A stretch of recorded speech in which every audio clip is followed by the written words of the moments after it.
covered in nicks and lumps, the lot of them.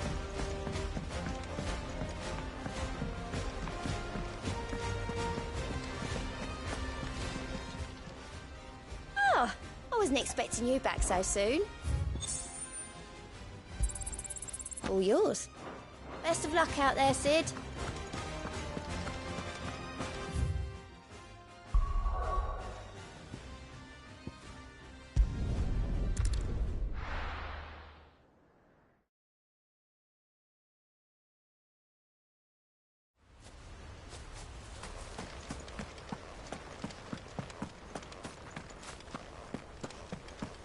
I heard the Guardian saying we're supposed to go.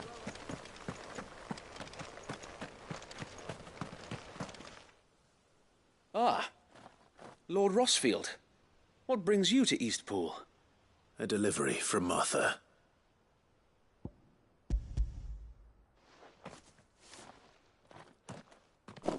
These are Gizal green seeds. Martha's keen to cut the apron strings, then, is she? I jest, of course. You see, I had thought we might be able to revive the old wheat fields, but they'd long since gone to seed. Only without the seeds. Martha was hoping he might be able to show the bearers how to plant and tend these, so that they'll be able to fend for themselves. That's not a bad idea. These bearers had only recently escaped their bonds before we brought them here. They know little of freedom, of providing for themselves and their loved ones. Unless we teach them how to live like free men, I fear that all we have achieved in bringing them here is to exchange one master for another. Not that myself and the Guardians have been the best example to them so far, subsisting almost entirely on Martha's charity as we do. It's about time we all started to provide for ourselves, bearers and Guardians alike. Unfortunately, we've been a little too busy of late to focus on much besides bolstering our defenses. There have been alarming reports of... The Horde is closing in. They're coming, so wait, all of them. Damn it all, I thought we'd have more time. Gather the men in the square. Send to the rest for reinforcements. Yes, Sir Wade. The Horde. A Kashek, a veritable legion of them. They've been seen prowling around the northern reaches for a while now. We don't have the numbers to hold back a swarm that size. I had hoped to build a perimeter wall so that myself and the Guardians might be able to defend the village, but... Now you're out of time. Precisely. If reinforcements from the rest arrive before they do, we may just scrape through, but I fear that's rather an enormous if. What if you could call on reinforcements from Eastpool? You mean the bearers? We brought them here so they might live, not die, fighting for their lives. So wait. You said you lack men to defend the village. Are the bearers not men? Do they not wish to see Eastpool saved? Though they may not be trained soldiers like your Guardians. What help they are able to offer could still prove the difference between victory and defeat. You're right, my lord. I will appeal to them.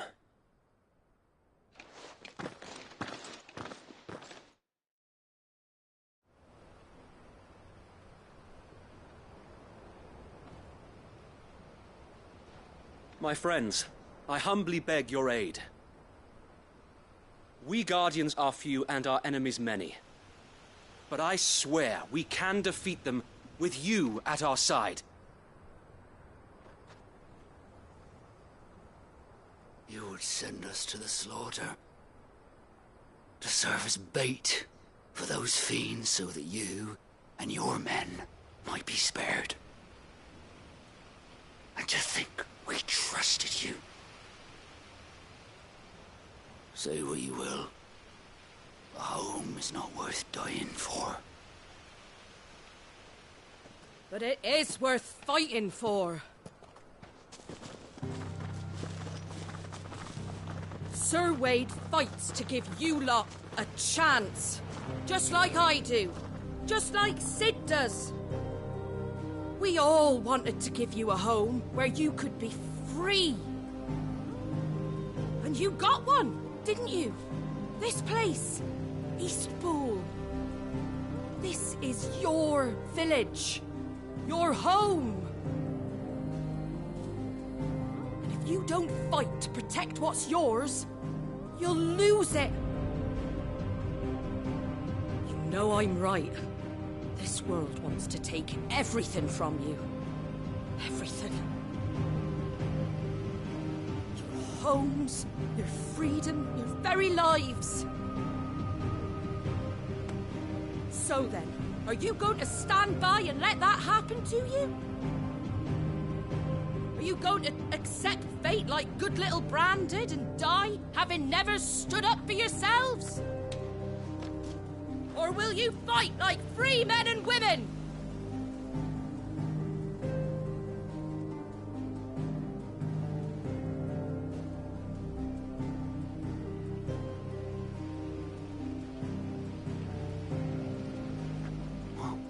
What are you doing? All right.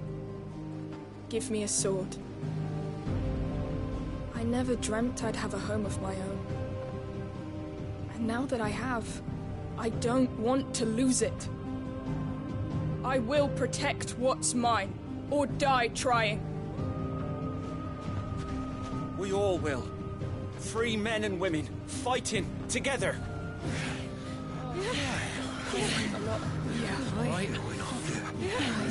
For Eastpool! For Eastpool!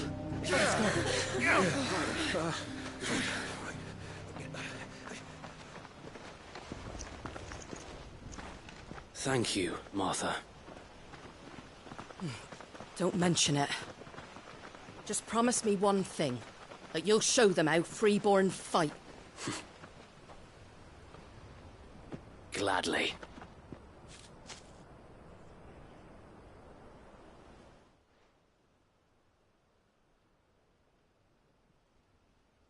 Well, if it was numbers you were lacking, you certainly won't be now.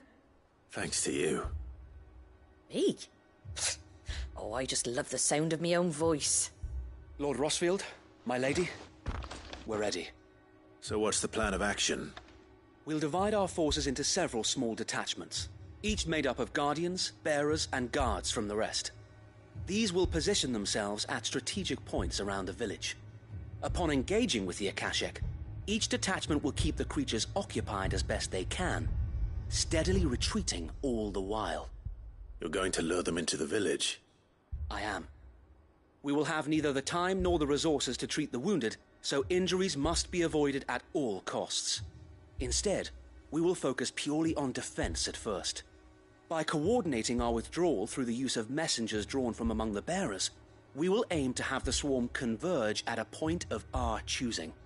With luck, that point will be the village square, the perfect place for our most able warriors to surround them and fall upon them, and for you and I to finish them off. A sound plan, but one that'll require a leader with a cool head and strong nerves to coordinate the retreat. I'd say you have both in abundance, Await, but you'll be needed. Please, leave the last of the fighting to me. Ha! And let you have all the glory. Sir Wade! They're here! Then you know what you must do. We work together, everyone playing their part, each shielding the other that no man might fall, that Eastpool might live on. For Rosaria! For Rosaria! We've no time to argue, my lord. I'll do as you ask. And I will do as you ask. Suppose we'd better do our bit too then, eh? Right you are, Martha.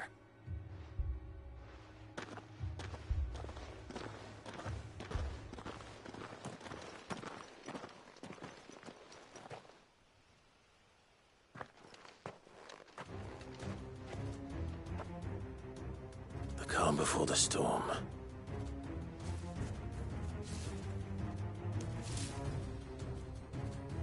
And here it comes. I will not let this village fall.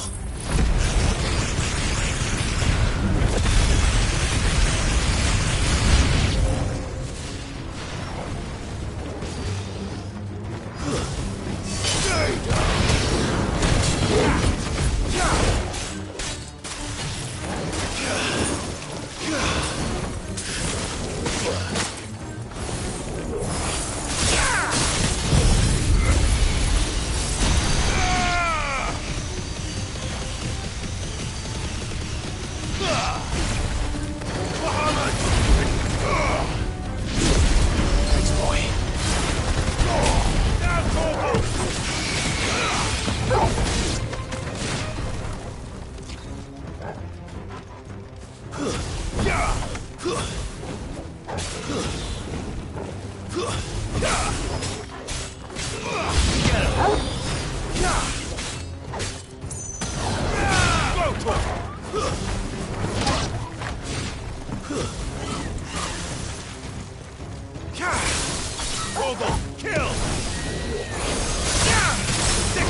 This one.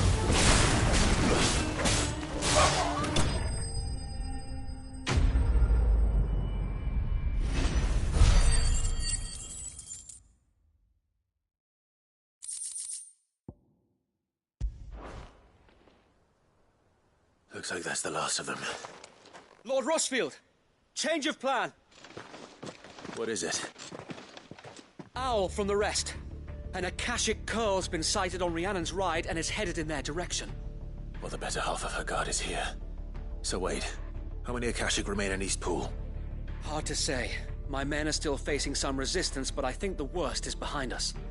I could order a detachment or two to fall back and... No. Let them finish the job. You stay here too, Sir Wade. Your men need you. I'll go after the curl. Join me only when East Pool is won. If you're sure, my lord. May the Founder protect you.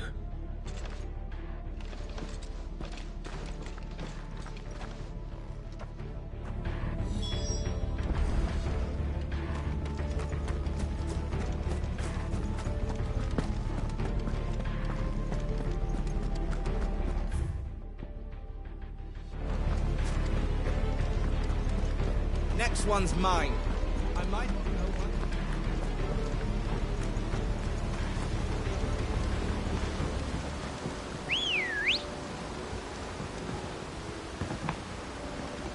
Ready, go? Fly, Ambrosia.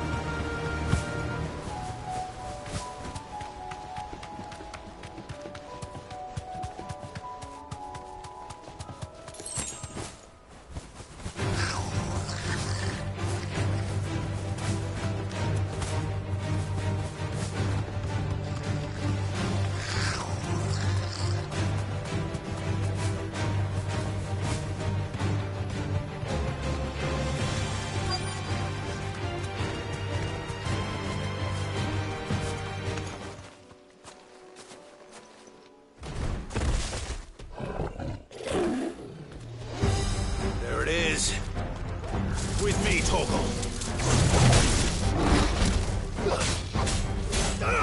Attack! Get him!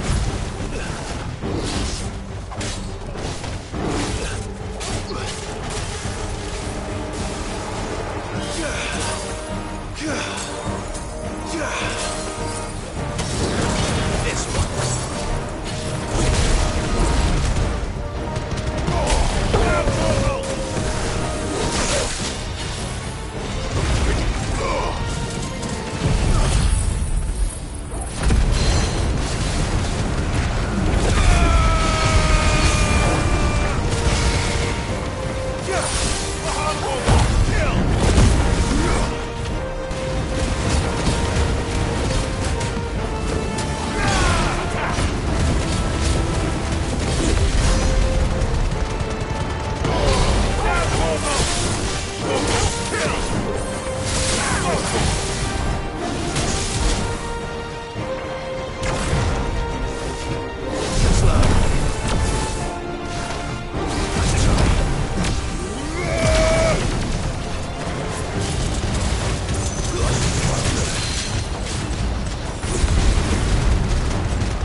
All right. Back to East Pool.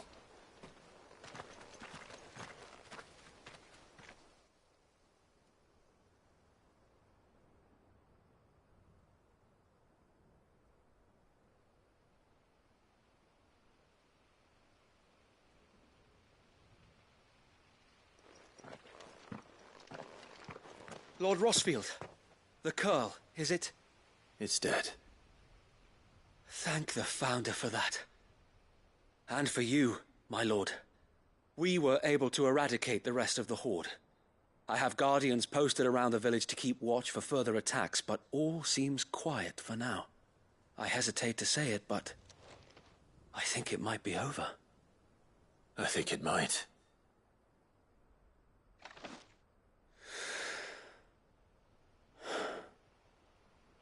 We did it.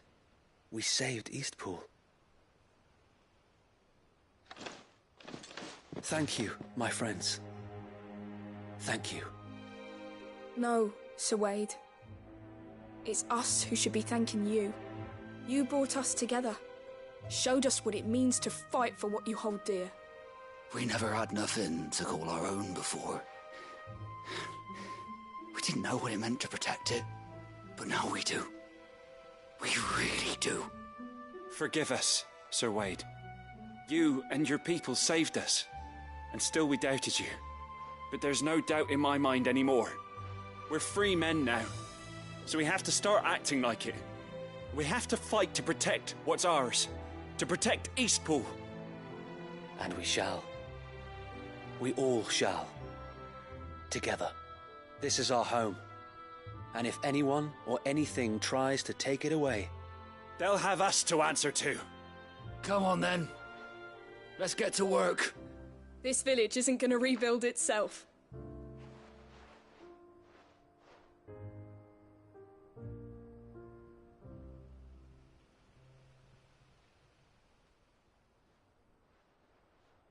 They're not slaves anymore. No. They're Rosarians. Your father took pity on the bearer's plight, and I believe if he was still with us today, this is what he would have wanted. I believe you might be right. I shall remain here, my lord, and do what I can to help rebuild the village. After all, this is my home now too. And I could hardly call myself an Eastpoolian if I didn't pull my weight. I think you'll find it's Eastpudlian, Sir Wade. But you should be proud all the same. I'll have to pull my weight too. Can't have the rest getting outclassed. Speaking of which, I ought to be getting back. Can we continue to count on your support, Martha? Of course, and I'd be counting on yours too. Us Rosarians have got to stick together, haven't we? Indeed we have. And Clive, come by the Golden Stables when you get the chance. I ain't paid you for delivering them seeds yet. All right. I will.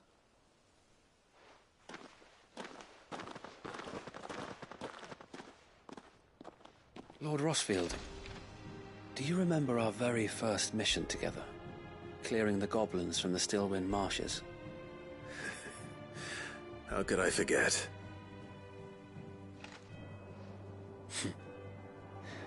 There's one sight that I shall never forget.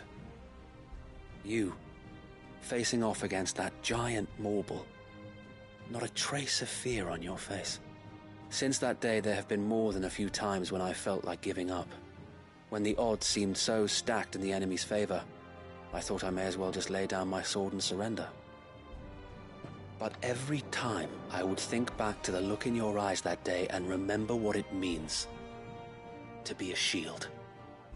Know that whatever trials Eastpool may face, I shall never lose courage. Thanks to you. So Wade, you have always been a true shield. I know that Eastpool, and indeed all of Rosaria, will be safe in your hands. Thank you, my lord. I know the rest of the world will be safe in yours. I'll do my best.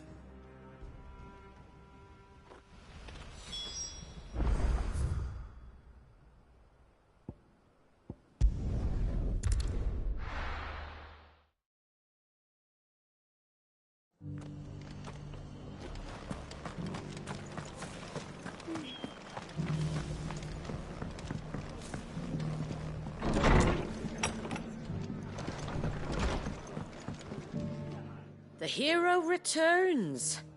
It's lucky you came by when you did, eh? Not only did my seeds get delivered, but you went and saved Eastpool and all. I just did what I could. And it's only right that you get rewarded for it. Take it before I change my mind. Thank you, Martha. So, Eastpool's finally back on its feet again. And a home to free bearers. Who'd have thought we'd see the day, eh? Well, it was your idea. I know that, but I never stopped to think what it would mean.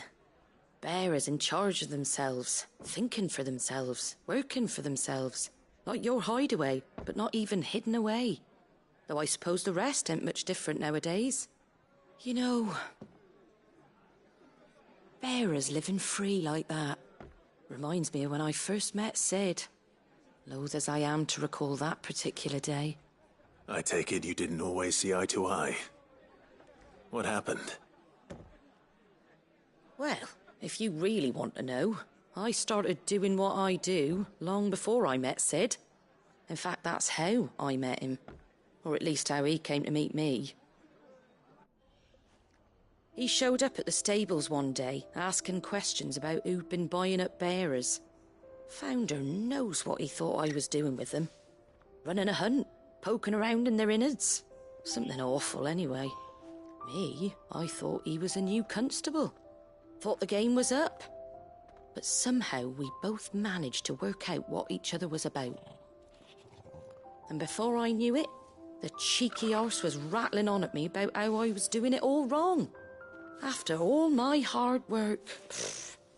Told me I was giving them relief, but not freedom. That my bearers were still dying as slaves. Got right under my skin, it did.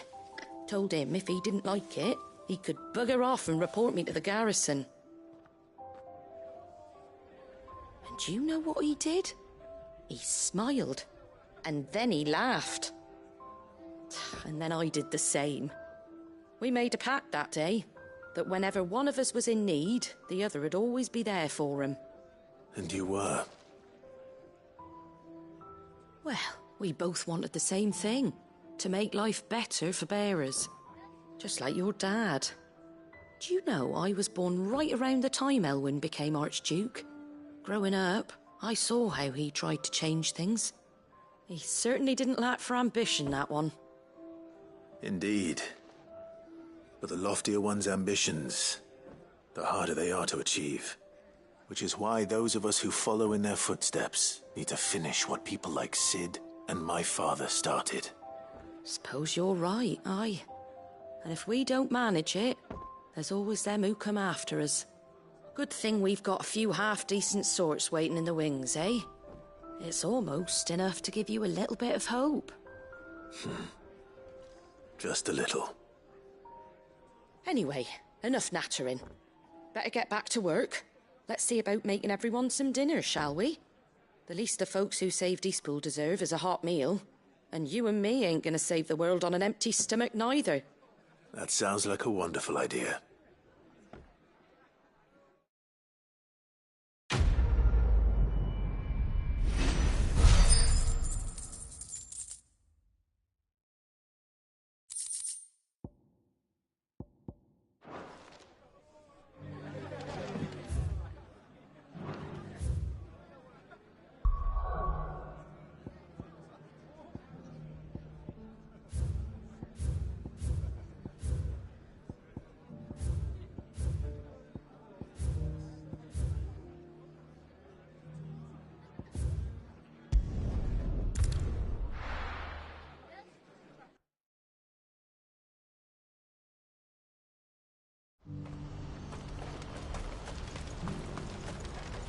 You won't find a finer array this side of the strait.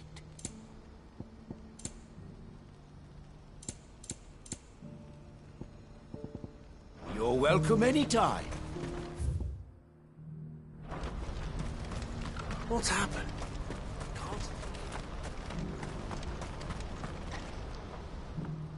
Clive. You'll be pleased to know that the negotiations are progressing well. That is good news. Yes. Our comrade in Randala has just sent word that the contract should be signed very soon. But I still have much and more to prepare. It's a huge undertaking moving this many bearers at once. You couldn't do me a quick favor, could you? What is it this time?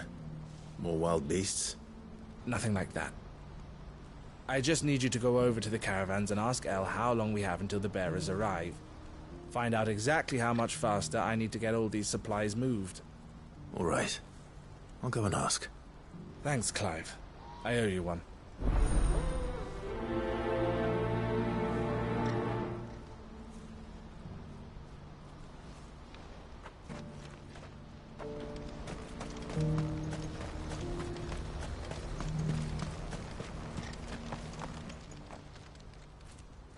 Don't blame yourself, El. This is their fault, not yours. I know, but... No buts about it, all right?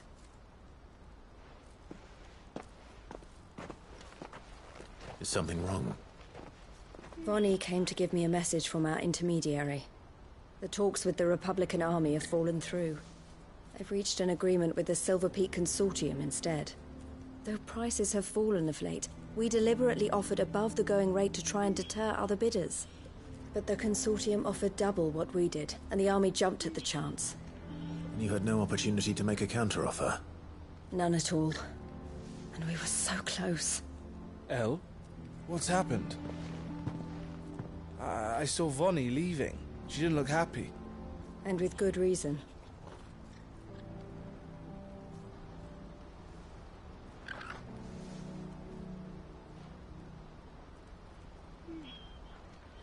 But I thought we were the only ones the Fist were speaking to about the bearers. How did the Consortium even find out about this? It's not so surprising. They have ears all over the Republic. This isn't over. The Consortium will have to sell these bearers eventually, and at the price they paid, buyers will be few and far between. I'm going to Randalar myself. Alone? You sure that's wise? Are you offering to be my bodyguard? How kind.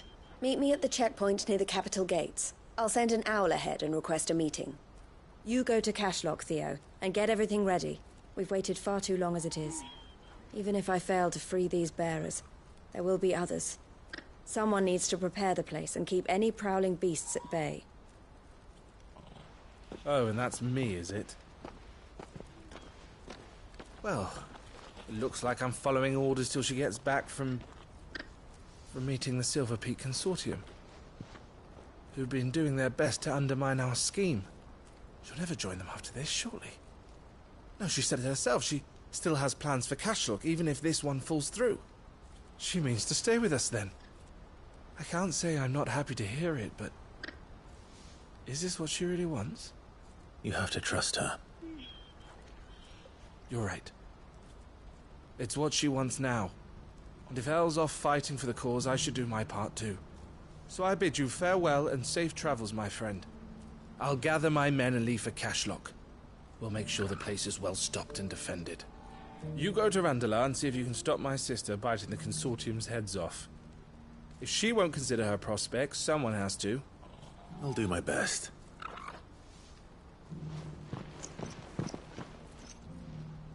All right. To Randalar, then. I'd better not keep Eloise waiting. Fetch!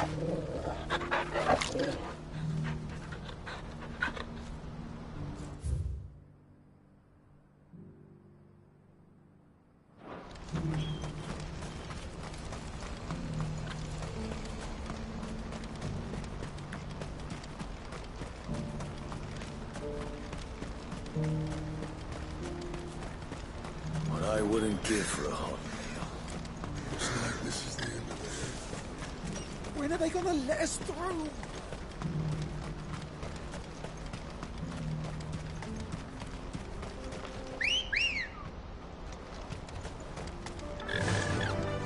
Run like the wind.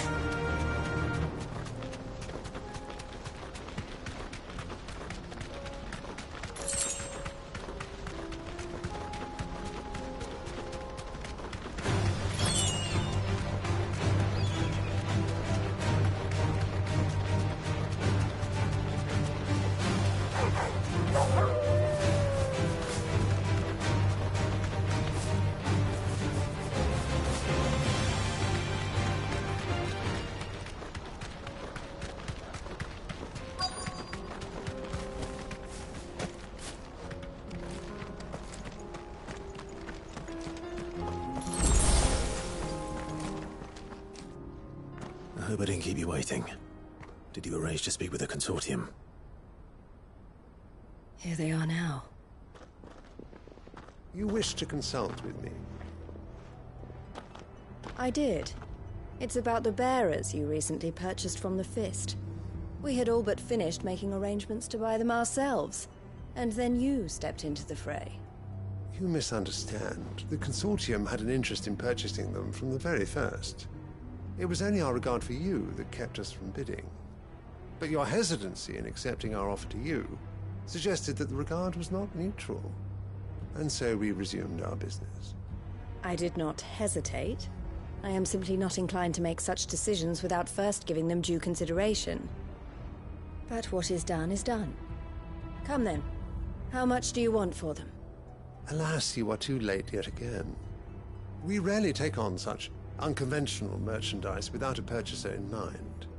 The bearers belong to him now. Who is your buyer? A trader from across the water. A most demanding fellow, if it's any consolation. He insisted the bearers be fed, dressed, even given their own bunks for the voyage over. That's what you get when you deal with continental types. I wouldn't know. Oh yes, the culture on the continent is quite different to ours. They pay good money for bearers not fit for the knacker's yard, and treat them like kings. But as long as they pay... That does sound unusual. No matter then. If they've already left our shores, there's little that can be done. Allow me to withdraw my interest. And with it, my interest in joining your organization. My associates will be sorry to hear that.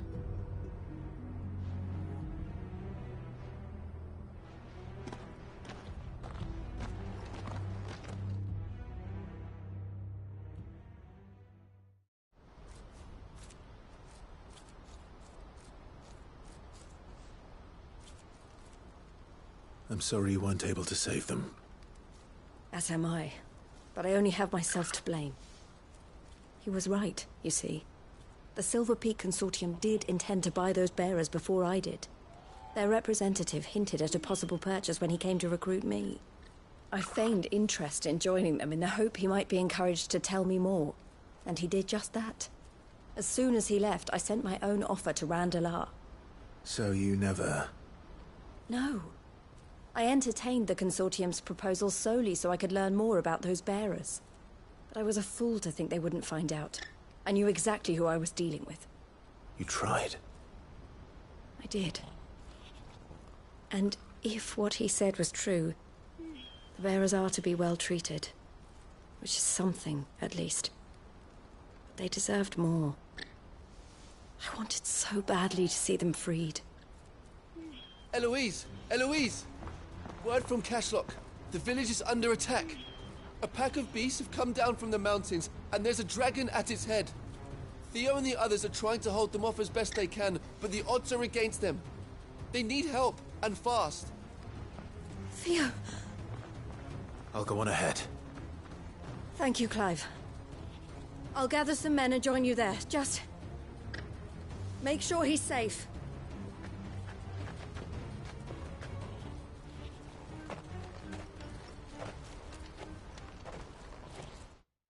Hold on, Theo.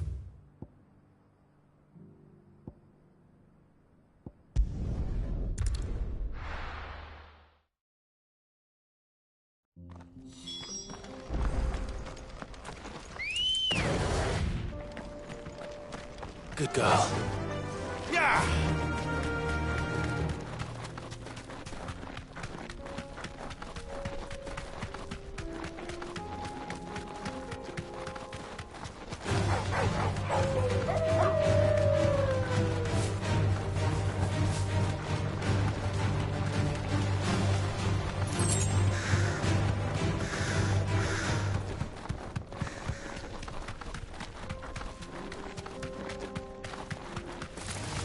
All right.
to the stables, girl.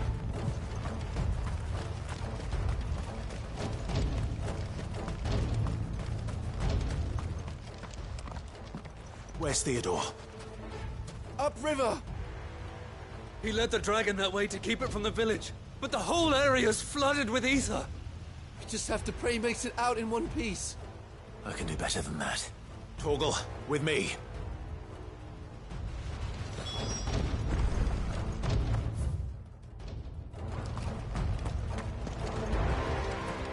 No use calling Ambrosia now.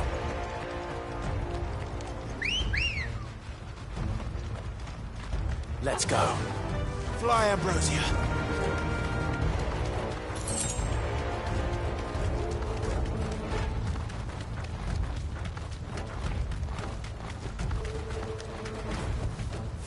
Be safe.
Any more time. I need to find Theodore before that dragon does.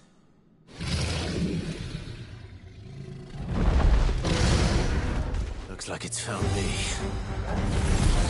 This thing's turned as well. This isn't going to be easy.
Clive?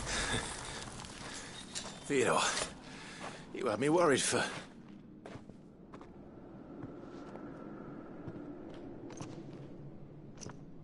We have to get you out of here.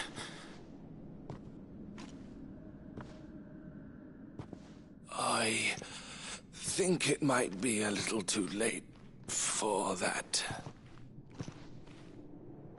Bearer or no, there's only so much ether a man can take, and that Drake just wouldn't let me leave. You have my thanks, Sid, for finishing what I could not.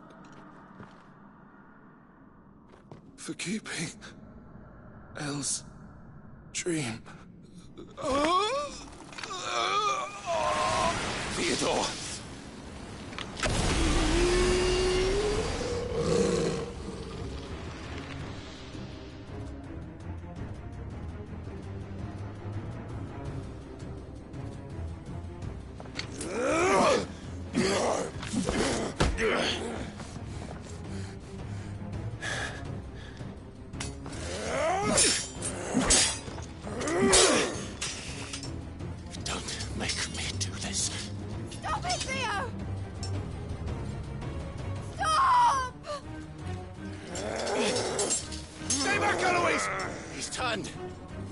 So will you!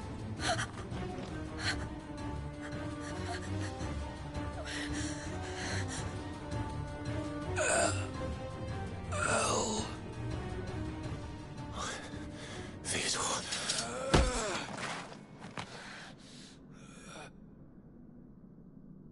Take care of my sister. Theodore, wait. Goodbye, Elle.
Thank you, Clive. I think I'll be all right now. That was true bravery he showed. Leading the dragon away from the village like that. His first instinct was always to protect people. To put others' well-being before his own. And now he's gone. Because I sent him to that place, against his will. It wasn't against his will. He was ready to do whatever it took to show you he could stand on his own. So that you would finally be free to live your own life. To live my own life? He never could come to terms with the choice I made. What exactly happened? You once told me Theo was the first bearer you ever helped.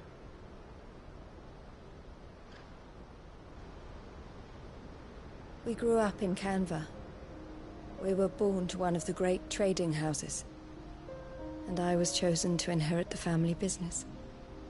I had my father's head for figures, you see. Theo did not. While I studied the art of commerce, he played at soldiers instead. A late bloomer. In more ways than one. For unlike most bearers, it wasn't until his 15th summer that his powers awakened. My parents tried to drive him out of the house and into the care of the constables. But before they could, I took him into mine. Theo told me something else. He clearly admired your devotion to the cause of freeing others like him from slavery. But he said you deserved a better life than this. He wanted to free you from what he called your bonds, just as you freed him from his.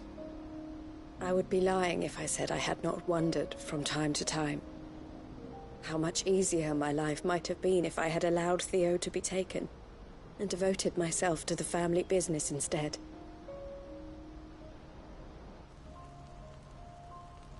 But I have never regretted the decision I made. Being with my brother meant more to me than tradition or reputation. I only had to look at him to remind myself of that night and the choice I made and the fact that I would make the same choice again in a heartbeat.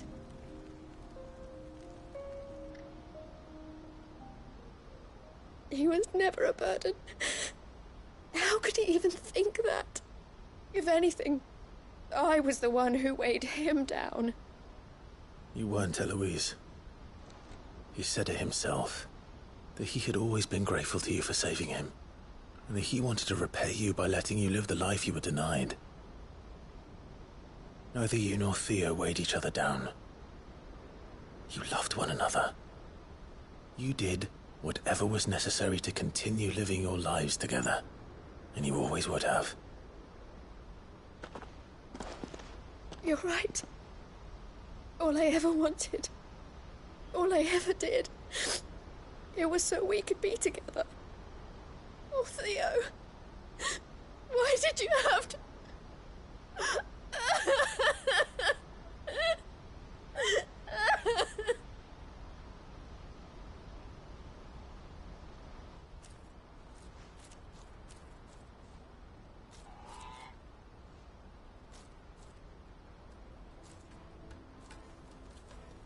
I know Theo wanted me to move on, but I'm staying here at the Crimson Caravans to continue our work. We can make a difference here. We can help people, save them. I need nothing more from life than that. So I'll carry on doing what we do, ensuring that goods, people, bearers get where they need to be, bringing smiles to people's faces just like we always have, and to Theo's. Wherever he is. This is the life I have chosen. The life I will always choose. I've made a choice of my own. To continue helping you however I can. Whenever you need it. Thank you, Clive. Let's go on together then. For Theodore.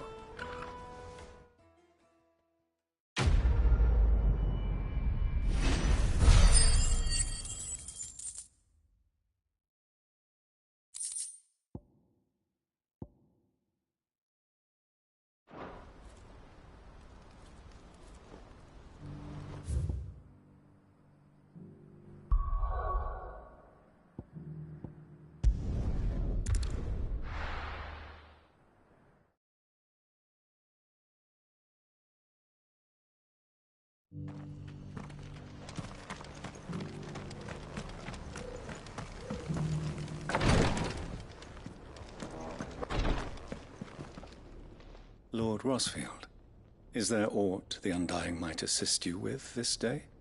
Perhaps. My brother said that your order was helping him with his quest to uncover Ultima's origins. Have you learned anything of note since last we spoke? Little and less, I regret to report. I see. Be assured, however, that we will not rest until the truth is known. Even now, our archaeologians scour ruins in every corner of the realm for traces of Ultima's touch. Fallen ruins, I take it. Dating back as far as Phoenix Gate. Indeed.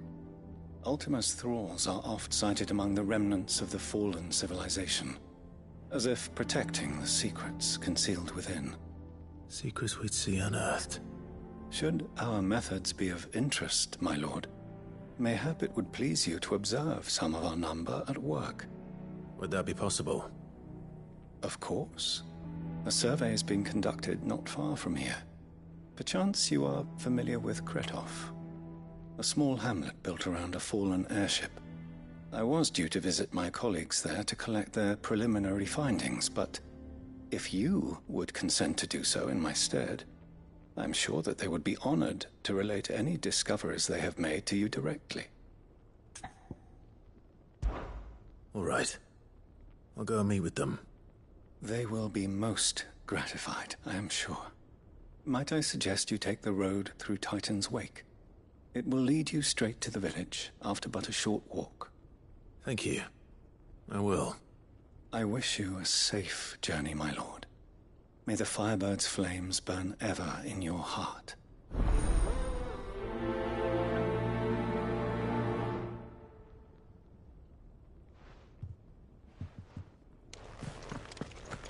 A village built around an airship. Sounds like another lost.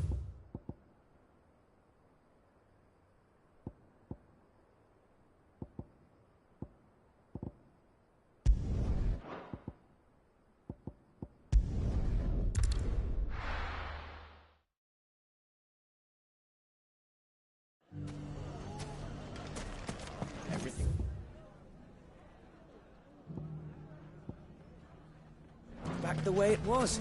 I don't know how. Take that, you naughty... Clive! To what do I owe the pleasure? I just wanted to see how the town's been faring since you brought everyone together. Since we brought everyone together, all is absolutely wonderful. Conrad and Natalie's hands remain safely away from each other's throats and firmly at the helm. Our stores are full, and the bandits still too disorganized to raid them. Just as the good Lady Jane and Lord Underhill intended. Are you a lord? Lubor's going to be one too. They're going to make him the Lord of Dalamil, because of how he stopped all the grown-ups from fighting. It's the mayor of Dalamil, dear child, and the vote hasn't taken place just yet. But if the people wish me to lead them, I shall. And my first act will be to build a school so that menaces like you two learn not to interrupt your elders. Speaking of menaces, there may be a rather worrying one just over the horizon. May there indeed. I'm afraid the example Conrad and Natalie set in putting aside their differences and presenting a united front might have caught the bandits' attention. And they might have elected to take a similar approach. They have formed what one could call a League of Outlaws, and they grow more organized by the day. But we'll fight them all off just like last time, no matter how many of them there are. Won't we, Lubor? Of course we will. If we continue to work together, we can overcome any challenge we choose to face. The longer we avoid facing this one, the more difficult it will be, until the only way to overcome it might be to run for the hills. Our best hope is to nip these efforts at organization in the bud, by finding those ne'er-do-wells who have yet to join the cause, and ensuring that they never do. Perhaps a certain Lord Underhill might be willing to lend us his aid once more? How could I refuse? Thank you, my lord. Victor will fill you in on the particulars. I have him stationed by the desert gate, receiving and collating reports from my scouts. Such an amenable soul. He reminds me of you. I'll go and speak with him.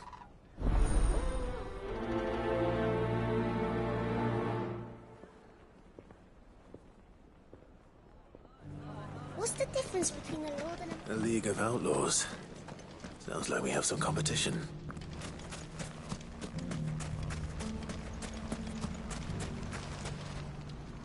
Still in Dalamil, Victor? Ah, Sid.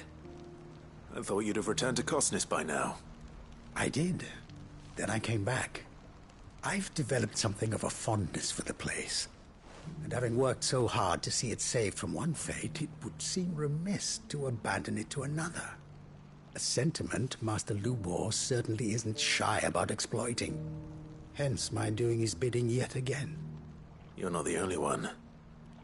What does he want you to do? He asked for my aid in putting down the bandits. And he said that you might be able to help me find them. Then you've come at just the right time. I was on my way to speak with Conrad about how to organize our forces. There are more camps in the vicinity than we can safely strike at once. But we must strike together, and we must strike soon at as many camps as we can. We can't give this league of theirs time to rally its forces. All right. Which camp shall I take? There's one upriver. Just out there, across the dunes. Leave it with me.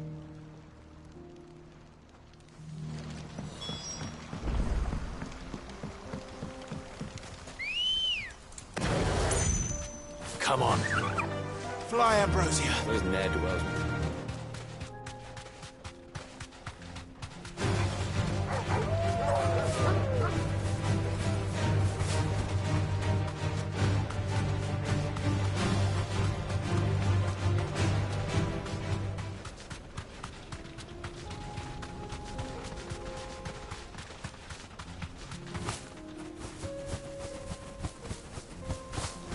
That must be the camp Victor mentioned. Come on then, Toggle. That's him! The one who killed Locke and Fingers!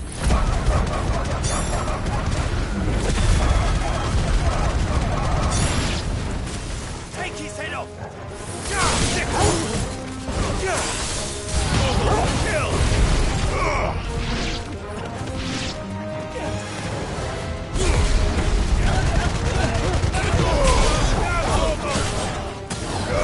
Get him!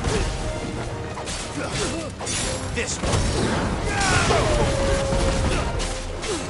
This one. Get him! Good.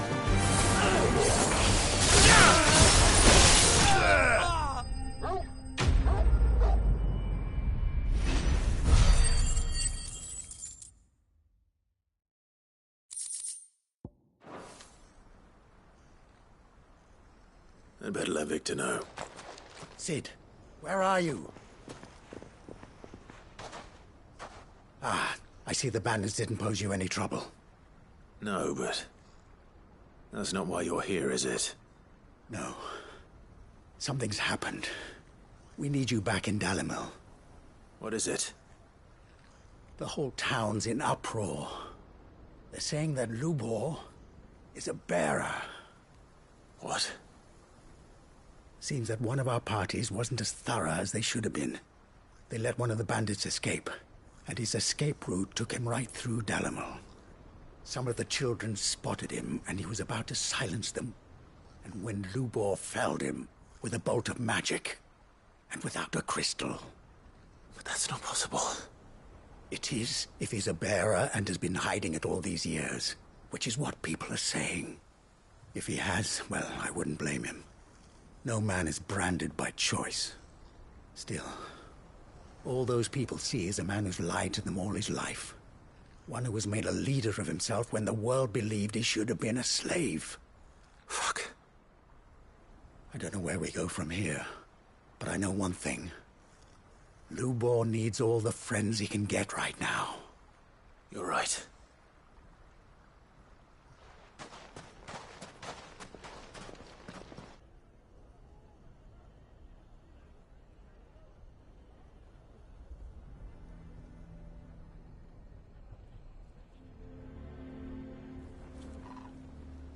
And now everyone knows. I made it a habit to keep a crystal close at hand for just such an occasion. And when that occasion arose, I forgot to reach for it. Well, it was bound to come out sooner or later. We're sorry, Lubor. We tried to keep running, but we just couldn't anymore.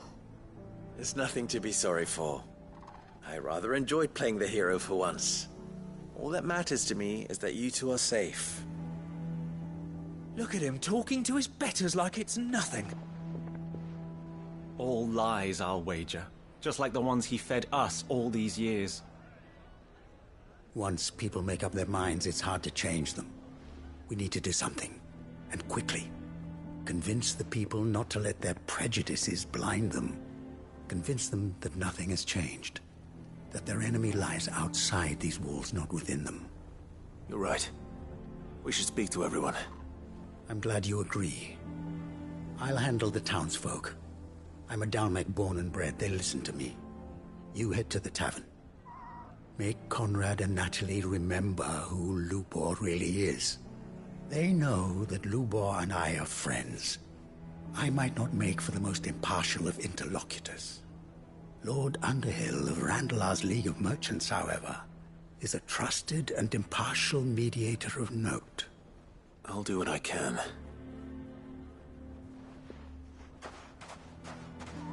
Lubor, stay here with the children.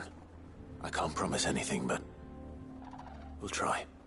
And that is all I can ask of you.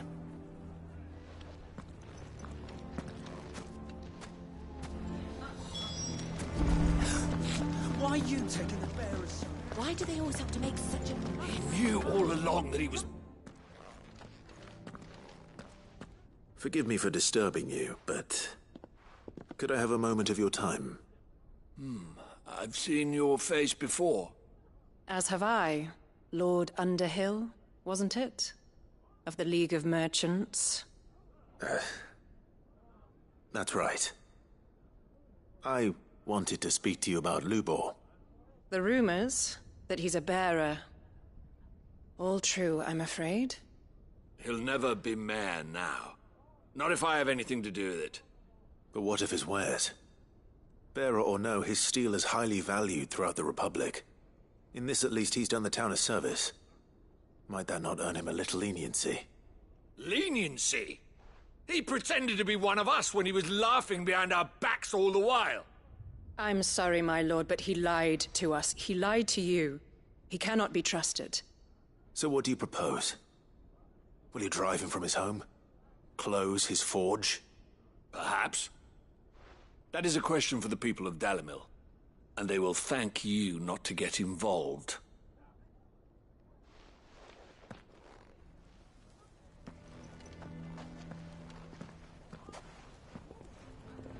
The townsfolk have made their minds up. There was nothing I could do. Nor I. Conrad and Natalie refused to consider anything but their own wounded pride. You never know. Once their anger is cooled, they might see things differently. For now, we should report back to Lubor. All right.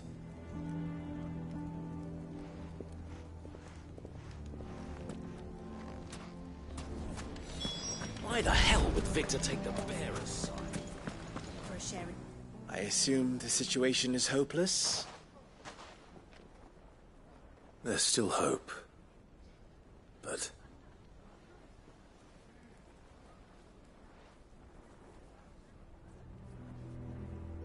But perhaps not in this lifetime, I think it's fair to say. You mustn't think like that, Lubor. Give them time. They'll come around. We'll talk some sense into them in the end, you'll see. No, you won't. And your efforts would be better spent elsewhere. But Lubor... Rosina would often tell me that steel does not lie, that a blade is a reflection of the smith who forged it. To yourself be true, that was her point. Rather an ironic one when you consider that her life was taken with a blade of her own making. But I do not doubt that she was always true to herself and what she believed in, right to the end. And so must I be. I must do what I know to be right, no matter what others might think of me. And now, I know what that is. I must embrace my new role of villain so that the people of Dalimil have something to unite against. For only united can they hope to stand against the threat that awaits them. I'll need to make a suitably dramatic exit, of course. Don't go, Lubor. You're the only one who was ever kind to us. We'll be all alone. Again. Trust me, little ones. It is for the best that I go. Not only for the town, but for you, too. How could it possibly be for the best? These children need you. The least you can do is give the townspeople a chance to change their minds. I would not take it, Victor. It's over. Over, you say? And so just like that, you're going to throw this town And these children to the wolves? I thought you were better than this. But it seems you had me fooled as well. Victor. Forget it. Do what you will. You sure you're making the right choice, Lubor? Of those available to me, I believe it's the best one. Yes. Ah, but where are my manners? Here. A reward for clearing out that bandit camp. Right then. I have packing to do. If there's anything I can do. Anything. I'll bear it in mind. Thank you.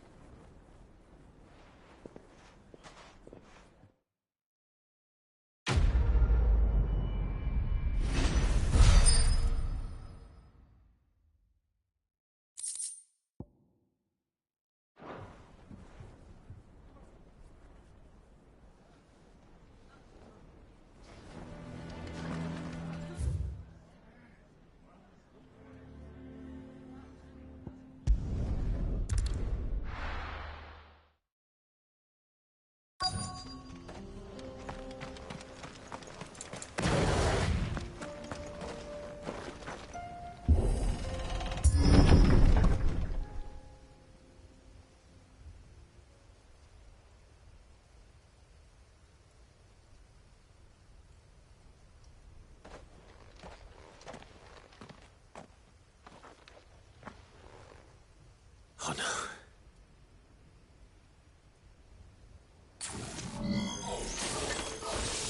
You'll pay for this. There may still be survivors. All yours, Thor!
Whatever that thing is, they say it's their leader.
You're finished!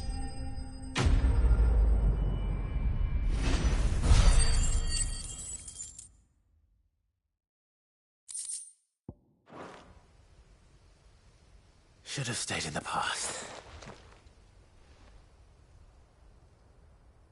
These must be Cyril's colleagues.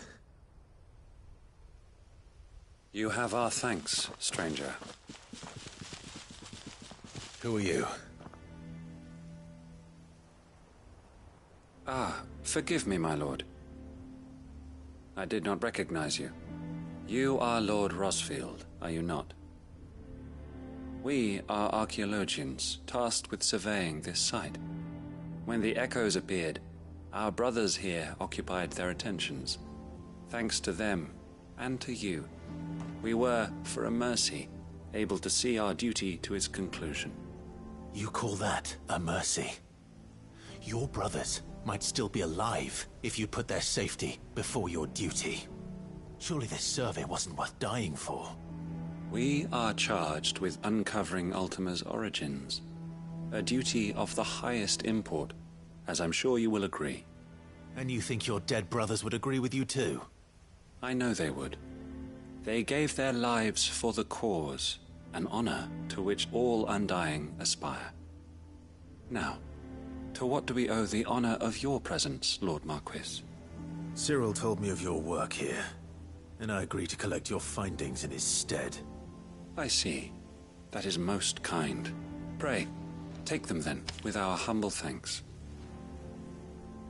May the Firebird's flame burn ever in your heart, as it does in ours.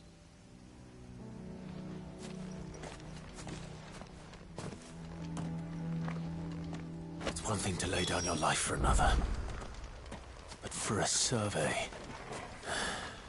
I suppose I'd better get this back to Cyril.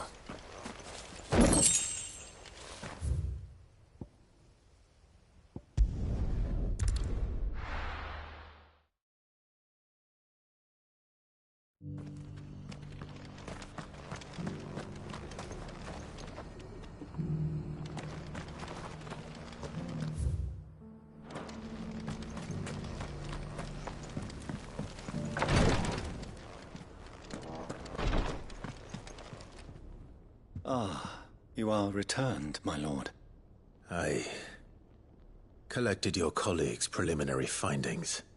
Here, take them.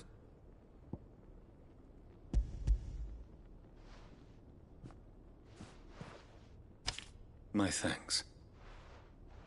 I shall study them, and inform you forthwith if I discover aught that might aid you in your fight against Ultima. Cyril, your survey party suffered several losses in Kretov. Losses which could have been avoided, had the others not chosen to complete their work, instead of saving their friends. Were these your orders? No. This was their choice. Every Undying devotes his life to the service of the Phoenix. It is our sole duty, and should we die in discharging it, so be it. Even when death is avoidable. My lord, I fear that this is not a point over which it would be fruitful to argue. The Undying have served the Phoenix for countless generations, and your opinion of our methods, however earnest, is not like to change them. We live to serve the Phoenix. Our very order exists for that purpose, and that purpose alone. Cyril, I know that you and your brethren answer only to Joshua, but allow me to offer you a word of advice. It does not further the cause of the Phoenix to have his loyal followers surrender their lives without good reason. Provide your survey parties with an escort, that they might live to do their duty for years to come. Think not only of how you can serve the Phoenix, but how Joshua would want you to serve him. Please. For all our sakes. I thank you for your advice, my lord. If you will permit me to respond, our faith in his grace, Joshua Rosfield, is absolute. And we of the Undying will do what we believe is right to fulfill our duty unto him. As first shield to the Phoenix, I am sure you understand what it means to do one's duty. I do. Then we are of the same mind. And it is my hope that we may continue to do our duty together.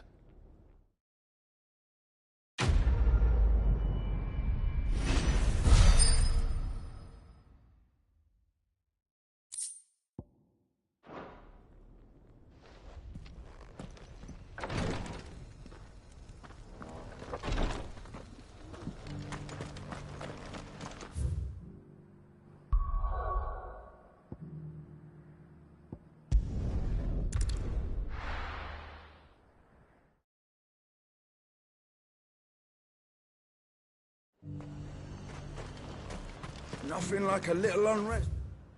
Just to fill the coffee, mate. But there were ghosts at the gates not days ago.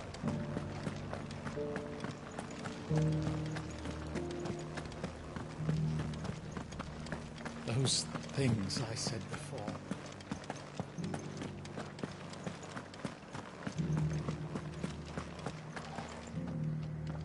Oh, Clive. What am I to do? My wards and I may soon be without a home. What's happened? The High Cardinal has descended from his lofty throne and taken up residence here in Northreach. The High Cardinal? Leader of the Council of Elders, second only to his Radiance at the head of the Imperial government. Not that any of those things still exist. Now he goes by his noble title, the Duke of Oriflamme. And what does he want with Northreach? He wants to transform it into a military stronghold, a foundation upon which to build a new Sambrec. He's already secured the support of the various army remnants, with promises that they shall be afforded the respect they deserve in his empire. One built on the confiscated property of the people. He would rob the populace to pay for it. Believe me, I have used every means of persuasion to discourage him from this folly. But for whatever reason, he will not listen to me. What does Captain Philippe make of this? When the town was under attack, it was him the soldiers rallied around. Couldn't he use that influence again? How? By speaking out against one of the most powerful men in Sambrec. A man whose stated aim is to revive the empire Philippe's comrades swore to serve, and to improve the soldiers' lot within it. The captain can offer them a regular supply of gruel, and an occasional trip to the Vale to help them forget the terrors they face each day. The Duke offers them a vision of strength and safety. No. Any attempt to incite mutiny would cost Philippe the support of his men. If it did not cost him his life. But given the mood around town, mutiny may yet be unavoidable. The people have little appetite for further deprivation. Least of all when it serves only to elevate others. And who could blame them?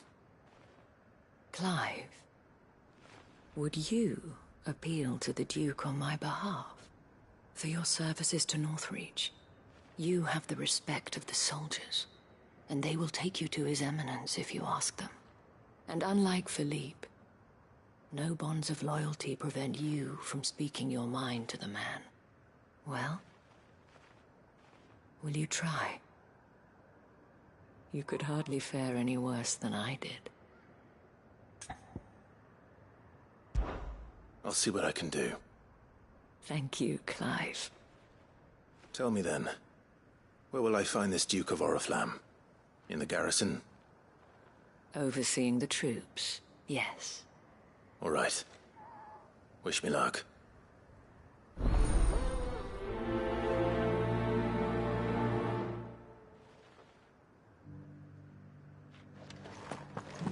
I may have met this Duke before, at the Remembrance Ceremony. Let's hope I didn't make a strong impression.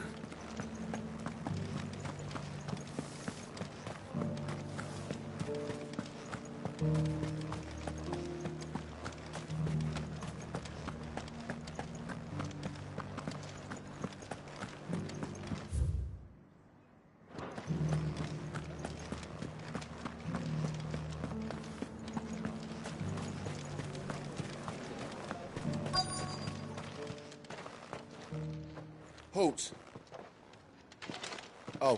Sorry about that. You're the dame's man, aren't you? You got some business with the captain? No, actually. With the Duke. I was hoping I might be able to speak with him. We're under orders not to let any civilians pass. But you should be all right. His Eminence has heard all about you and your heroics. Wait here. I'll go and ask.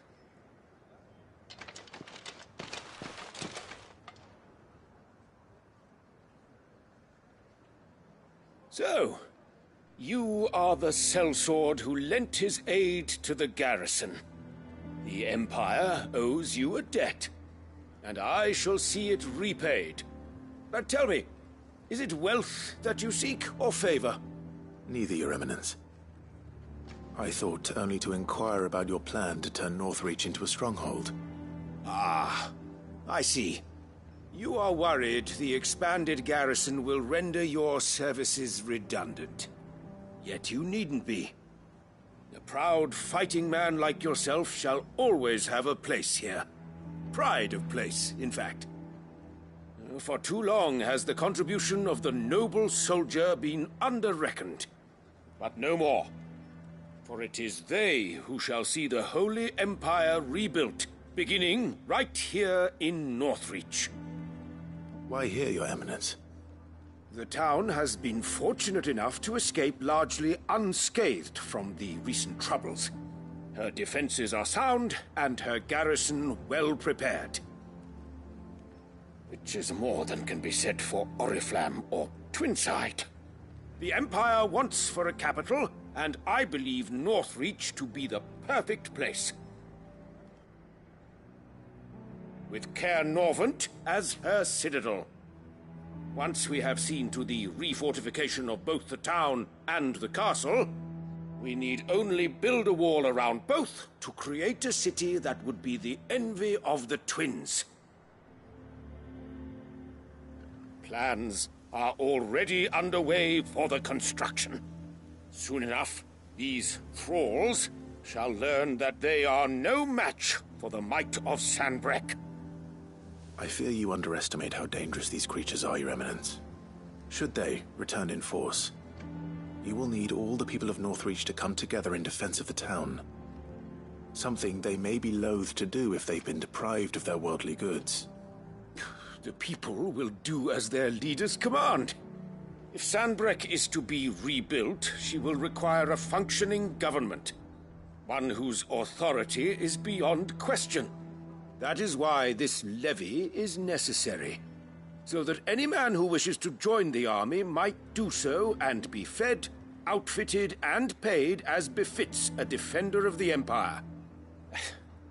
And yet there are those who persist in peddling the treasonous lie that I seek to steal from the people and drive them from their homes. I suspect they're afraid of losing what little they have left.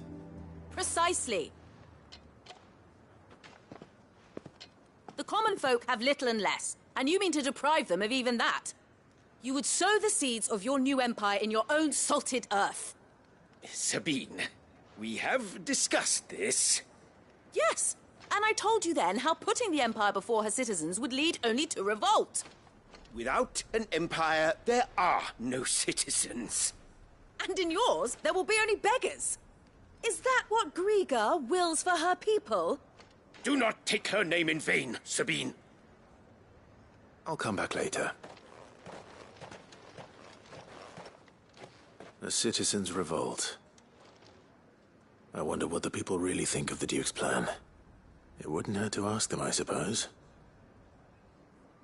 Let's begin with those on the other side of the wall. Sabine, you are embarrassing me. You're embarrassing yourself.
As long as you remain, the veil will see to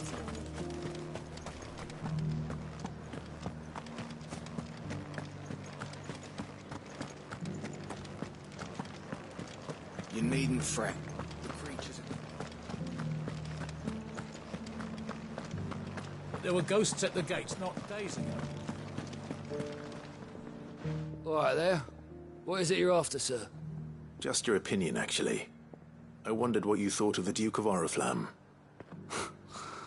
Oh, him. Not much. None of us traders do. It's thanks to nobles like him that we had to set up shop this side of the wall in the first place. Couldn't have the rabble getting any closer to the holy capital, could they? And now he's trying to drive us out completely, threatening to take everything we got from us if we don't clear off. If the dame said she wanted him run out of town, I'd be straight through that checkpoint, tar bucket in hand.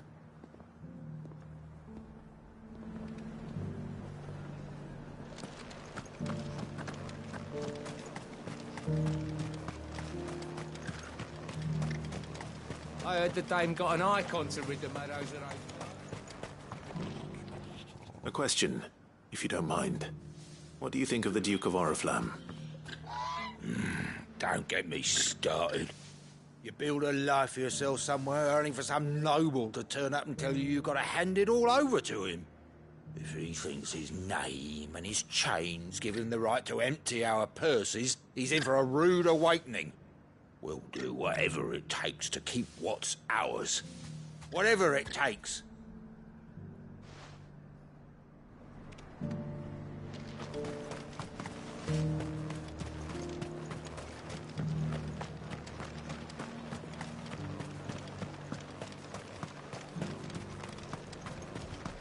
Why, your stall is as... I've been hearing a lot of talk about a certain duke. Nothing good, I'll wager. Going around acting like he owns the place. And with hardly a word to the dame. This is her town, not his. I take it you'd rather she was in charge. As far as I'm concerned, she still is. Just need his eminence to sod off back to Oriflamme. Well, the people seem united enough. What about the soldiers?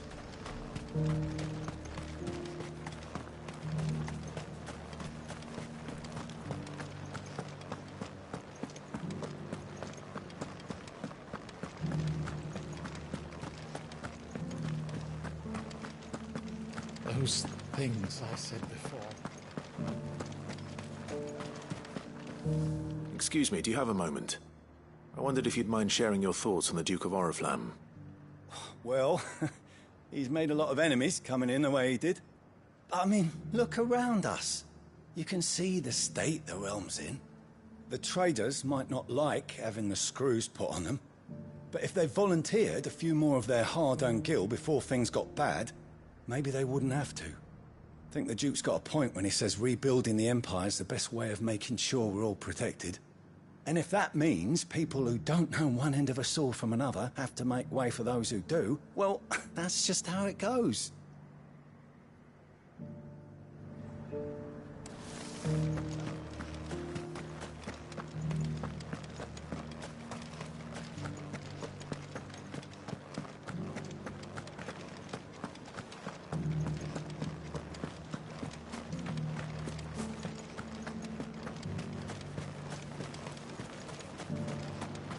Sabine, you are embarrassing me. I hear the Duke of Oriflamme plans to turn this town into some sort of fortress. Do you think that's a good idea? It's not for me to say. All I know is that unless the Emperor orders me otherwise, His Eminence's word is law. Look, no one likes all these taxes and tariffs, but empires don't come for free. Once Sanbreque is back on her feet, we'll all reap the benefits.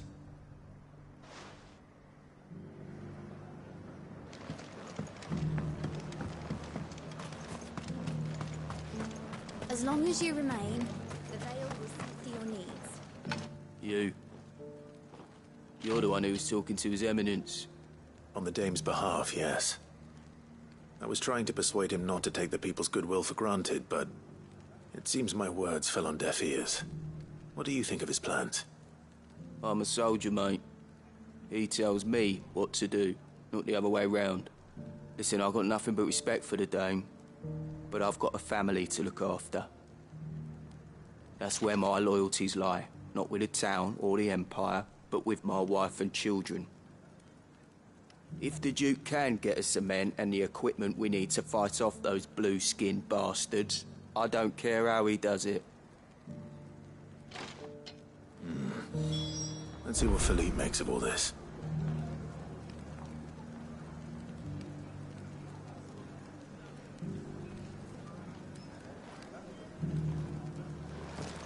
I left everything.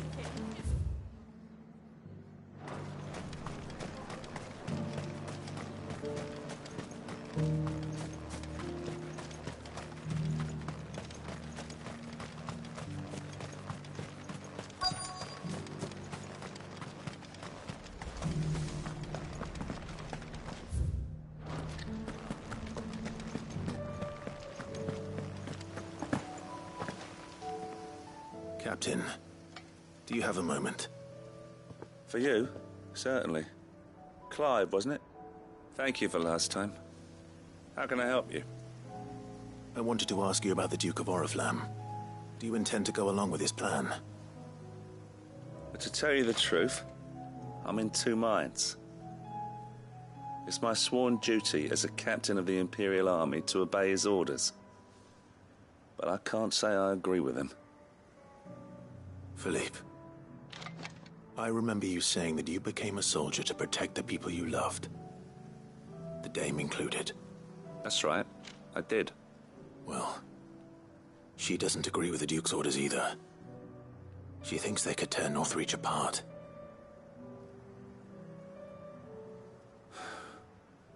And she's probably right. Thank you, Clive. I know what I need to do now. Protecting the people I love is what matters. Doesn't matter how. Well, duty calls, so I better go. Thanks again.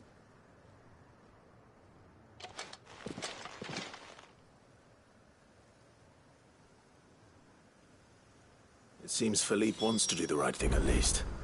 I expect Isabel will be pleased to hear that, if nothing else.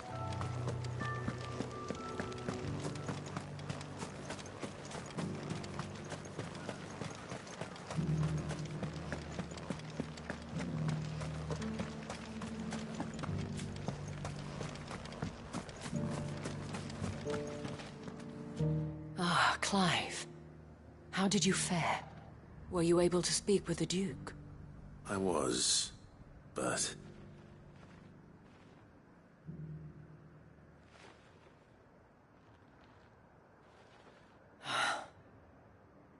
So Northreach is to be a fortress after all. Well, it will certainly help to hold back the thralls. There's no denying that. Though I doubt it will come as much consolation to the townspeople whose worldly goods are confiscated to pay for it. They deserve to be heard, Clive. To have a say in this new empire the Duke means to build. Sadly, His Eminence values their obedience more than their opinions, and hopes to reassert the authority of the state. I fear he sees the people as mere pawns on his chessboard to be sacrificed for the greater good. Needless to say, they themselves are of a different opinion, and would rather their destinies were in your hands. The soldiers, meanwhile, are content to follow their orders. And not just because of the Duke's rank, but because of his vision. I thought as much. Had I sworn to protect Sanbreque, I dare say I too would want nothing more than to see it rise from the ashes. Thank you for trying. But the battle is lost. I don't know about that. What happened to your uniform? I handed it in, along with my resignation. Told the lads I wished them well, but that I owe it to those I love to call it a day. But why? Because I realize what really matters to me. Not following some nobleman's orders for the sake of it, but protecting what I care about. Protecting Northreach. I honestly don't know when those monsters will return, but I'm certain they're not finished with us yet. And when they do come back, we need to be ready for them. We need to stand together, all of us. And with you to lead us, milady, I reckon we can do it. It was you who finally convinced me, Clive. There's no point following orders if they go against everything you believe. Indeed. All of us, standing together. That has always been Northreach's best hope, and one which still lies within our grasp. We have only to turn our attentions to the true enemy. Thank you, Philippe, for showing me what I must do. Anything for you, milady.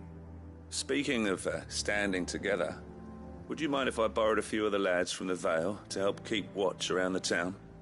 I fear His Eminence has loftier tasks in mind for the guard. Not at all. Be my guest. Wouldn't be the first time.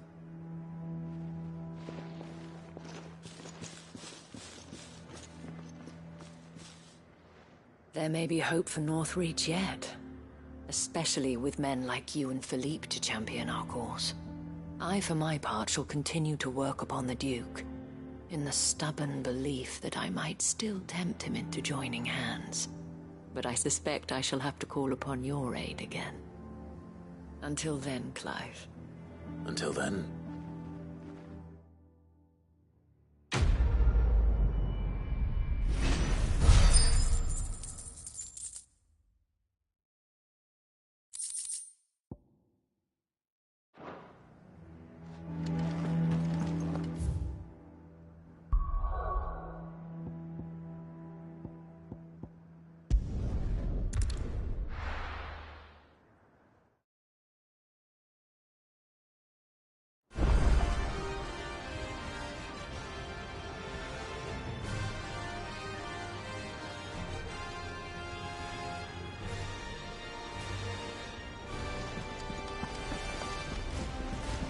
Covered in nicks and lumps.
Why the hell would Victor... The bearer's side? For a share in Lubos.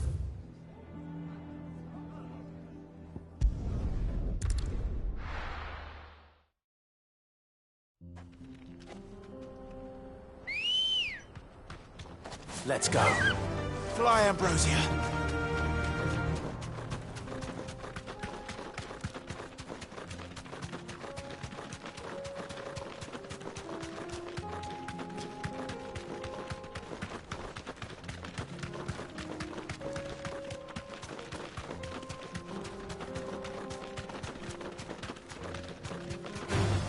All right.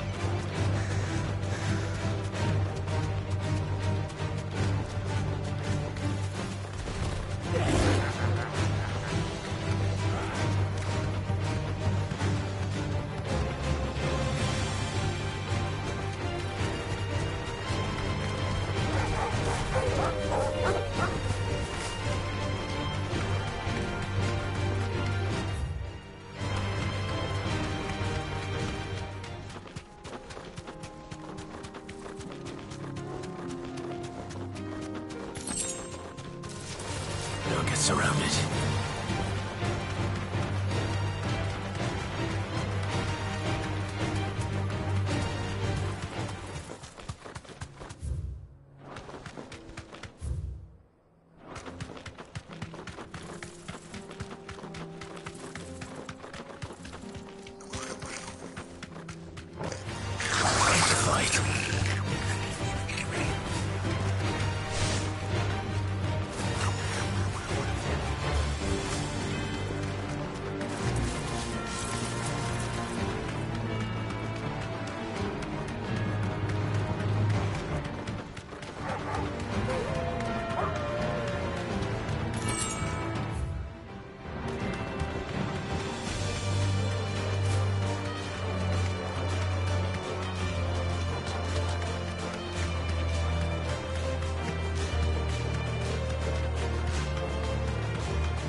Poor beast. There was nothing I could do.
Run like the wind.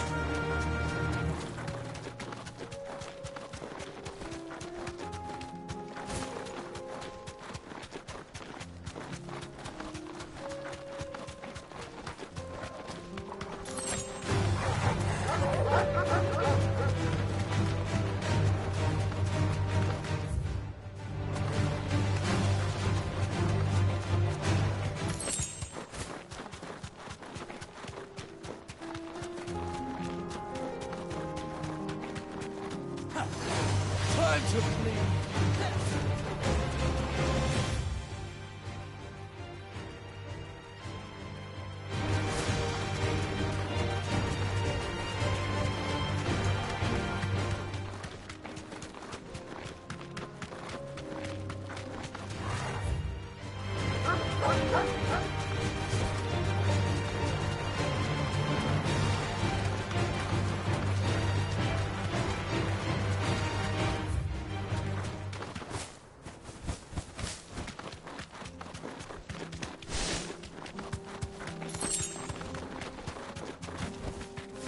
Thanks, girl.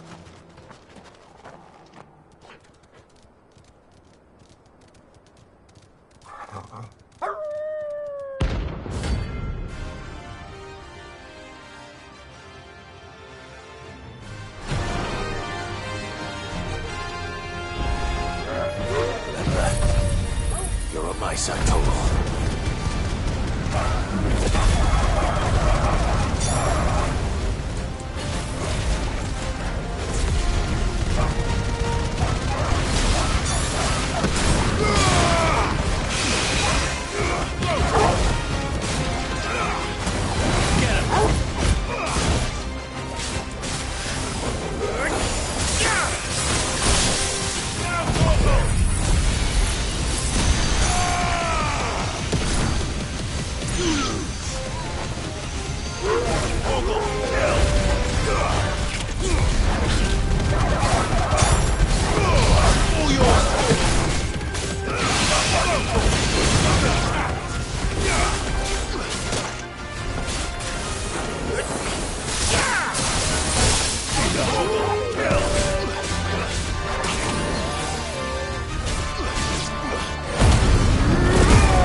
Shouldn't have messed with the leader of the pack, eh, boy?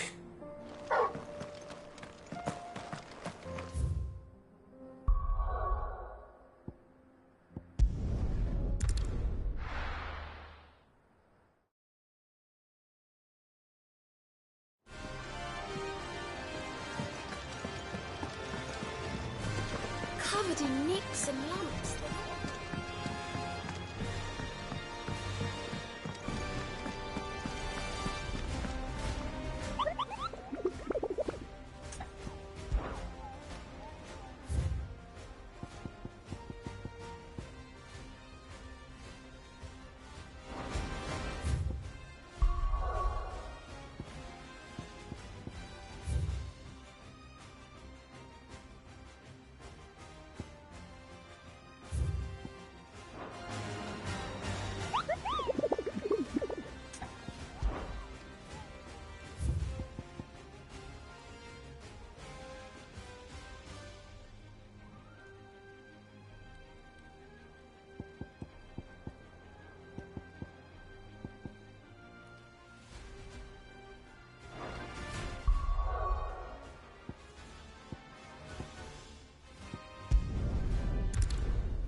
covered in nicks and lumps.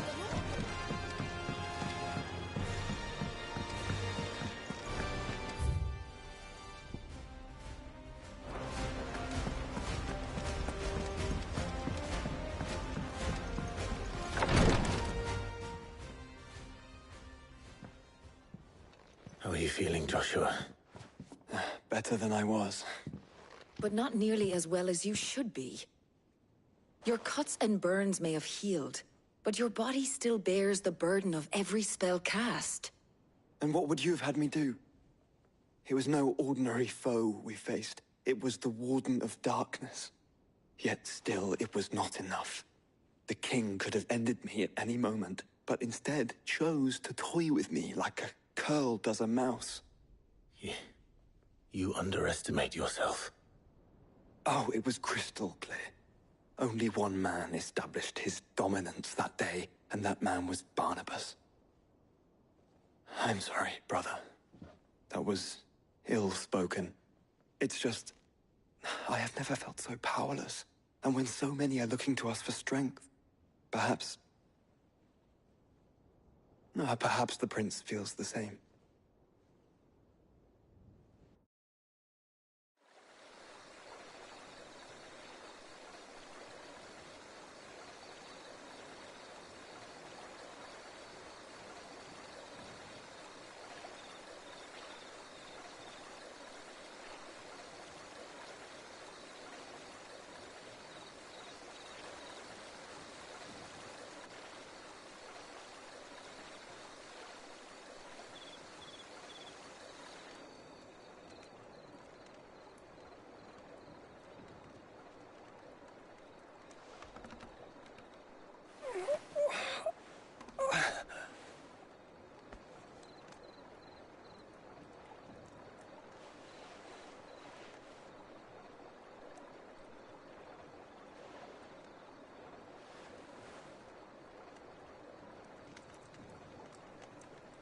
What is this place?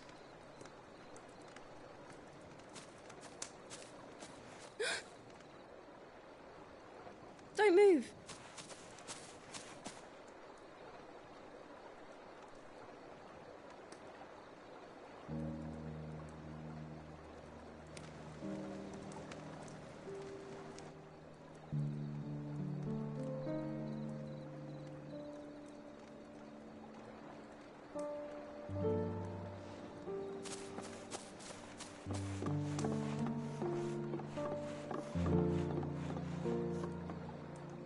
Here, it's fresh from the well.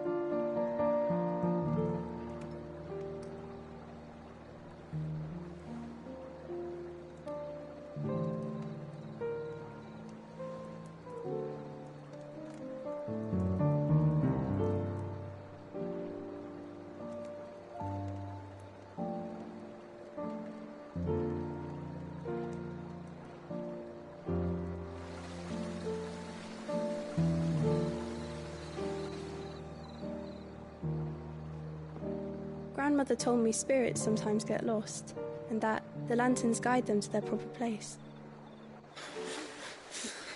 I set one on the river for her when she passed away.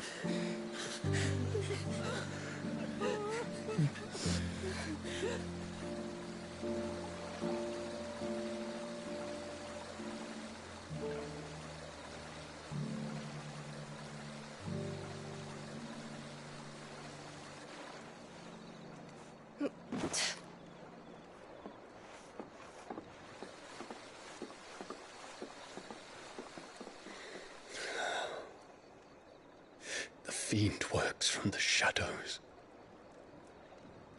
Was it you who guided my hand, then, Ultima? No, not you. This is my doing, my fault, my sin to bear.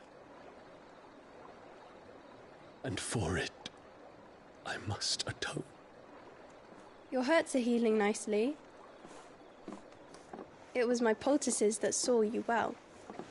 You make them? And sell them, or try to. Earns me enough for bread, most days. Forgive me. I have nothing to... I know. But I couldn't just leave you lying there.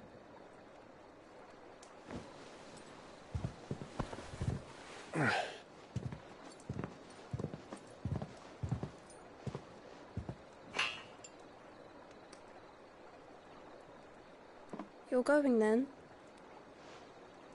Of course. I'm healed. Thanks to you and your poultices. Will you promise to come back and visit?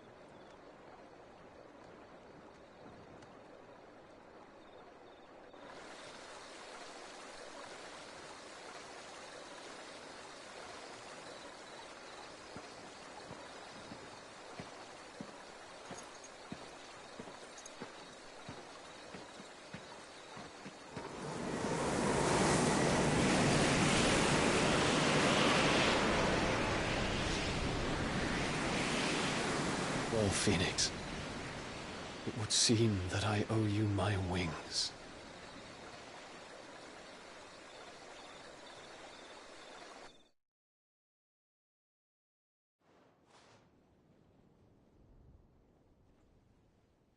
Perhaps he can find an answer.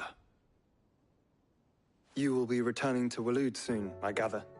I see no reason to wait. Then neither do I. I can think of a few, but I doubt they'll stop you. You will take your medicine. Of course, Lady Daya. Set on leaving already, are you? How long will it take us to get back to Ash? Dunno, about the same amount of time it took us to get here. Maybe less, if your uncle can find someone trustworthy to patch up the Enterprise. All depends on where we're putting into port, mind. Yes. It's not as if we can put ashore wherever we choose. We have to assume that the whole of Ash is hostile, and that we'll be attacked on sight. Then we must find a place they won't think to look. And I have an idea who might know of one. The Professor! I'll go and tell you coming!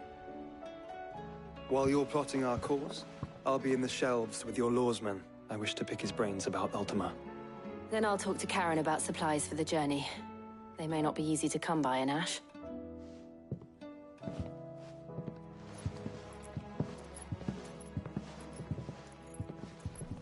Your brother's body won't take much more of this recklessness. You know that, don't you? I do.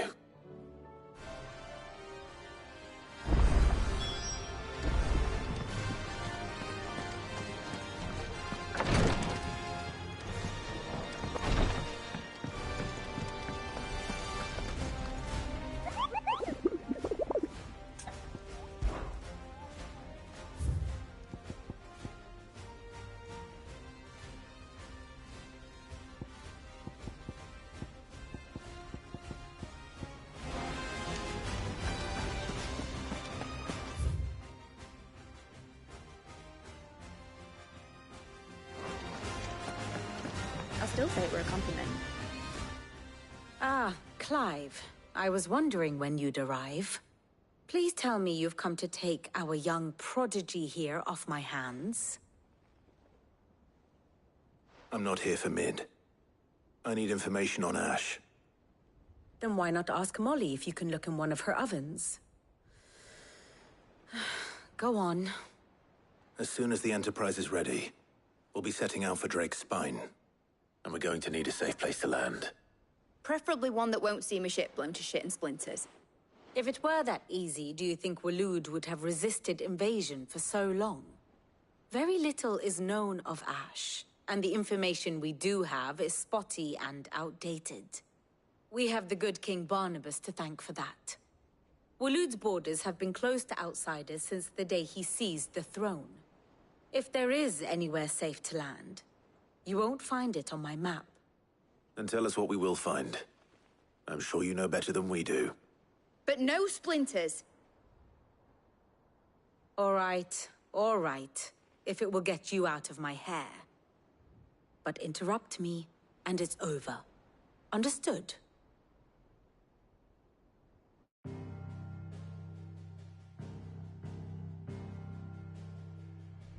Barnabas Tham, the one they call the Last King. Understand him, and you will understand the kingdom of Waloed.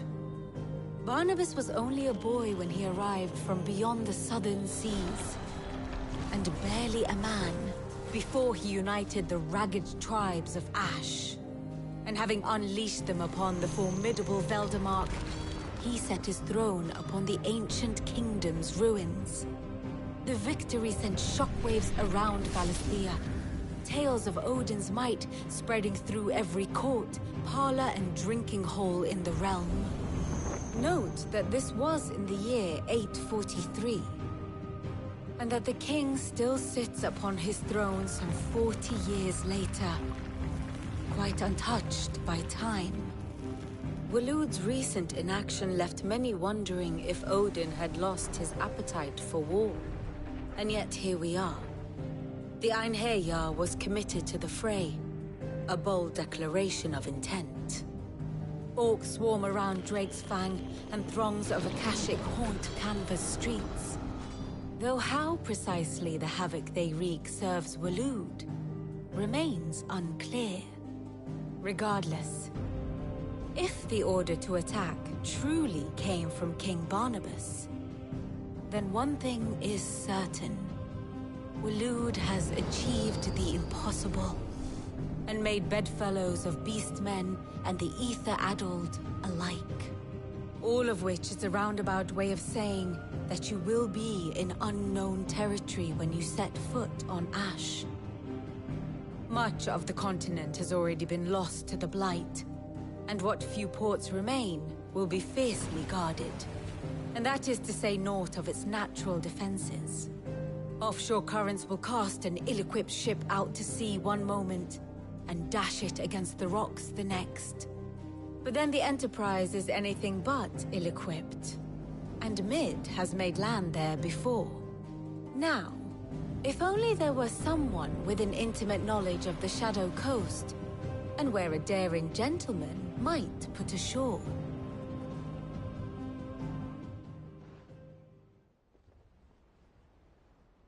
You see, Clive, you had the answer all along. Do you think you can get us back to that beach, Mid? Picked you up from it, didn't I? Not that it were easy. The currents were a right bastard. But then, if it wasn't hard, it wouldn't be worth doing, would it? Well said. Thank you, Lady Vivian.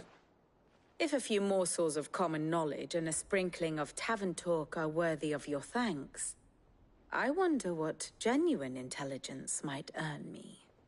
Probably more visits. Mid, I need everyone in the ale hall now. I'll fetch Joshua from the shelves. Aye, aye, Captain.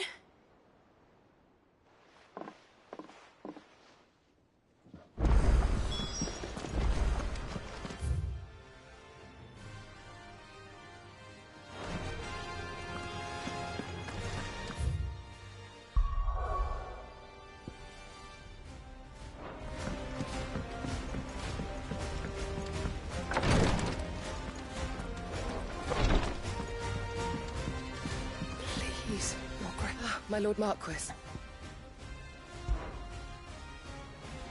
Yote, is anything the matter? You seem troubled. Perhaps I might be able to help. My lord. Yes. Perhaps you might.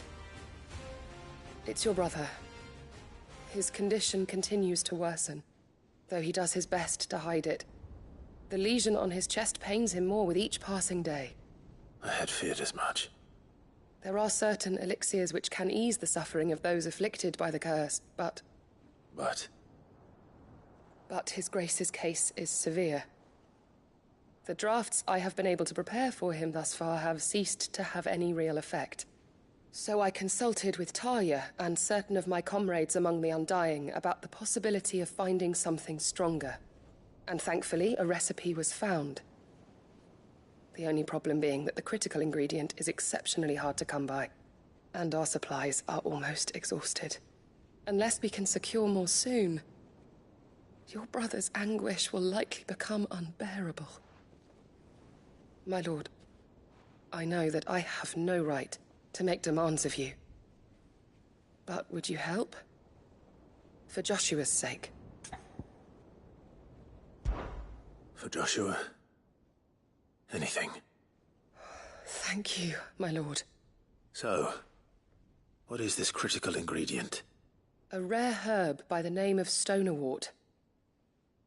It grows only where the ether is densest. The vigor it stores in its stems helps to counteract the curse. We discovered a patch near the aqueduct in Rosaria.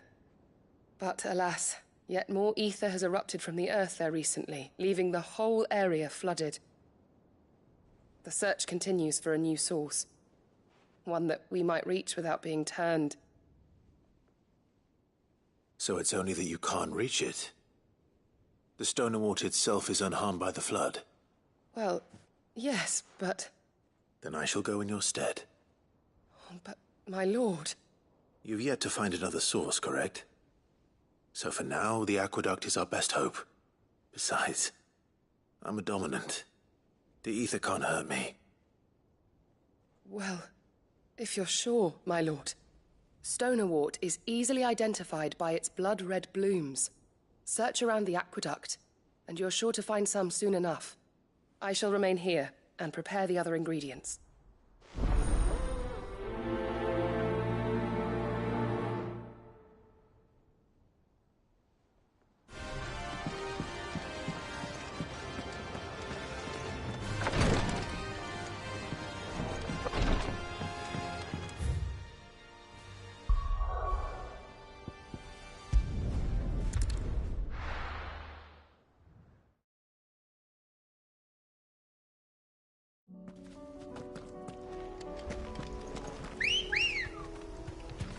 Good girl.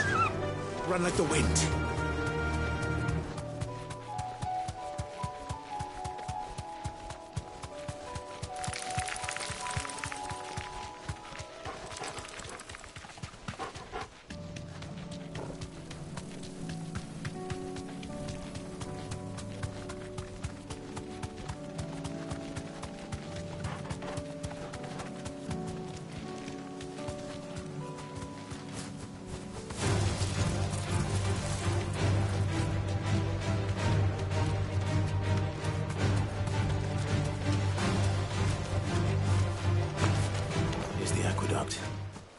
Now to find our stonerwort.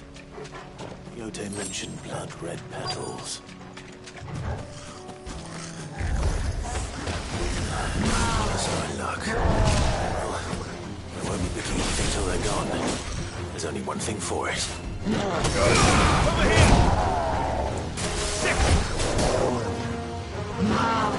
Let's try.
Here it is.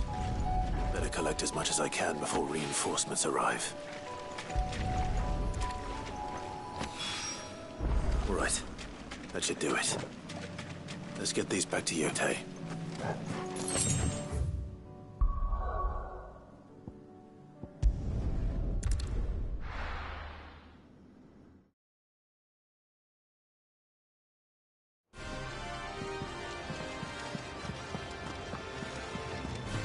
covered in nicks and lumps.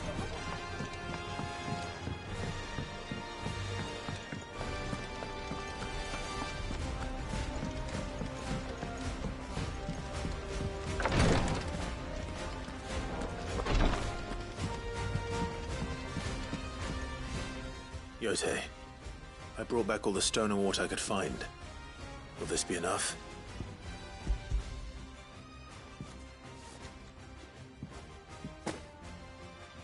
Yes, my lord. Thank you. I'm sure it will serve us until we can find another source. I'm very glad to hear it.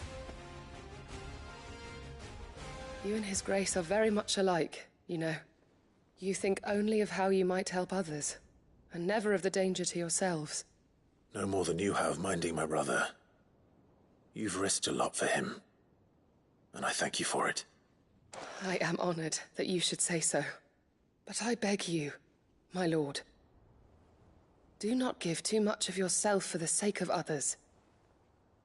We could not afford to lose you. I'll keep that in mind.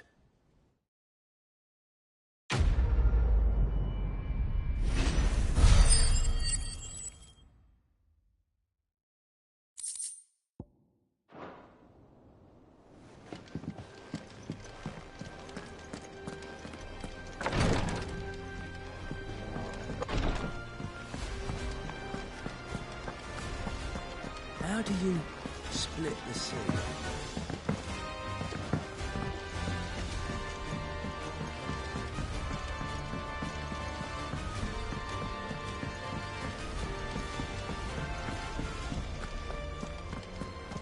Oh, don't tell me we've run out of Papillon. Still alive, are ya?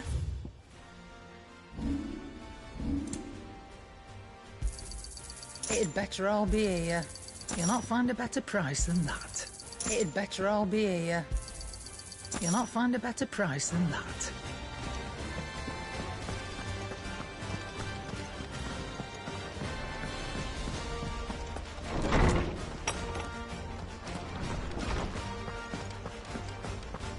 I have no reason to assume. Clive, you must listen to this. Lawsman, tell him. Do you recall when we spoke before on the divinity of Ultima? Well, it inspired me to delve deeper into the subject. And what I discovered appears to agree with the findings of His Grace. You will recall that my quest to uncover Ultima's origins began with the mural at Phoenix Gate. But while I've always known it to be important, its secrets have heretofore eluded me. Now, however, I believe I know where to find the more complete example. One that will reveal all we seek.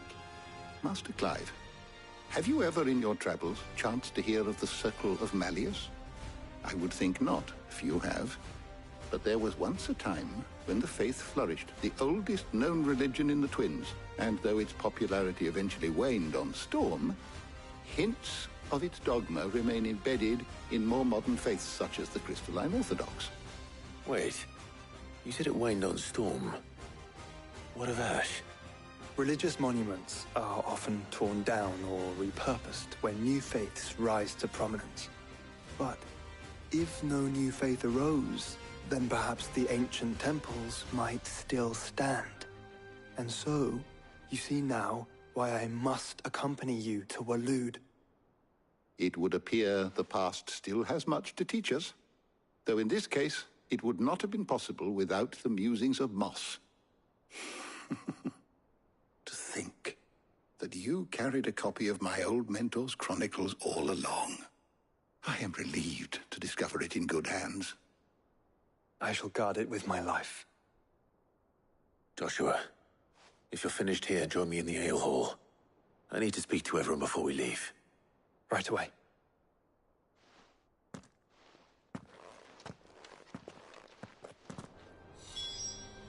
If it please your grace. Admits it, I can ride the Enterprise.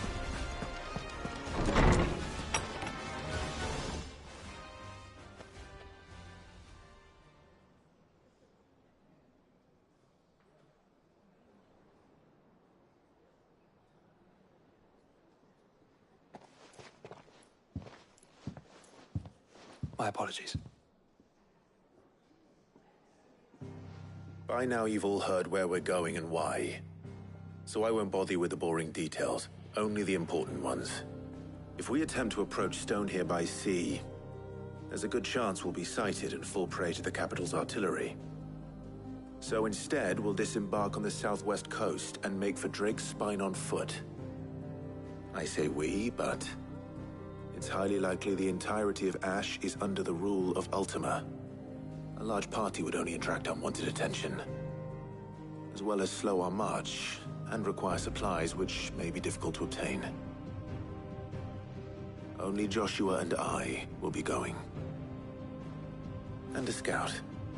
Preferably a good one. Gav, do you know of any? You bet your ass I do. Might still borrow some of Lady Vivian's maps, though. Just in case, like. Once you've dropped us off at the Shadow Coast, you need to retreat into neutral waters, fly merchant colors, and stay inconspicuous. If you sense any danger at all, you leave us behind and return to Storm. Inconspicuous is my middle name. But like hell am I leaving anyone behind. The ship ain't going nowhere till your scurvy mugs are smiling on deck. Jill, the Enterprise will appear a tempting target for royalists and pirates alike. You're to stop anyone boarding. Don't worry. I'll keep the ship and her crew safe.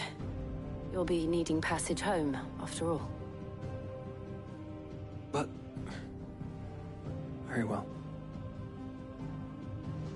If there are no questions, I'll see you all at the docks.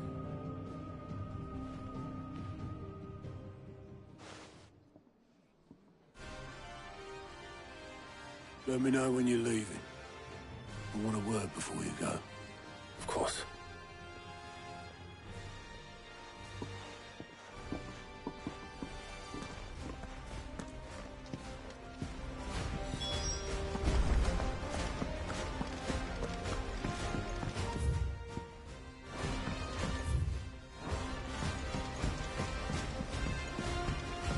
I am certain we will find what we seek in Ash, and learn the truth of Ultima's origins.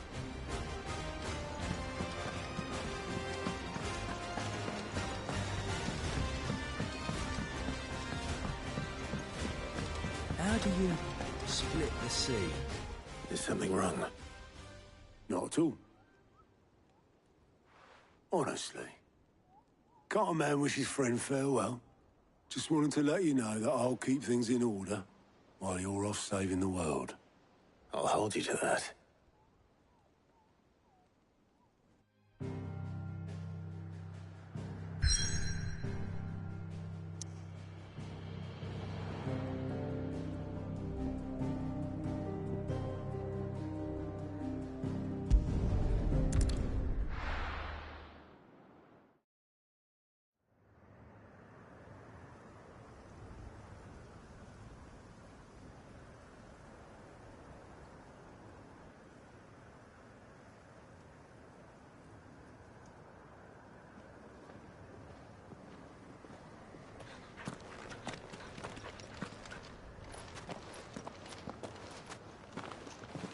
Reckon it'll be a long walk to the capital if we follow the cliffs.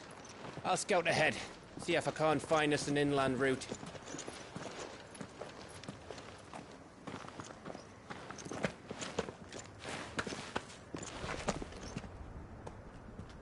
Clive.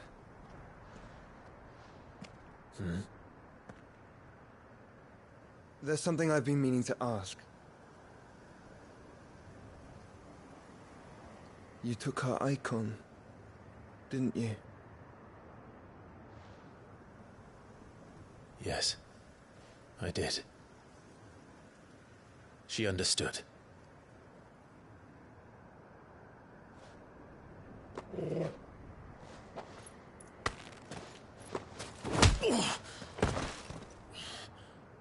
Oh, she understood. Understood that you decided to save the world all on your own, and that you'd die without her power. How dare you make her choose?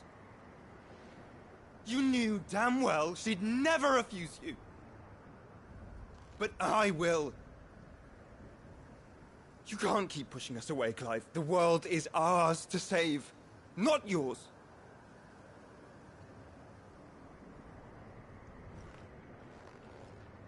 I used my gift because I thought it was the right thing to do.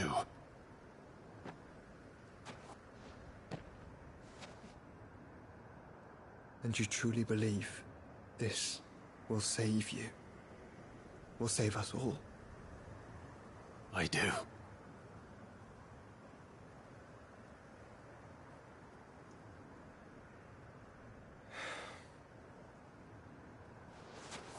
Then so be it.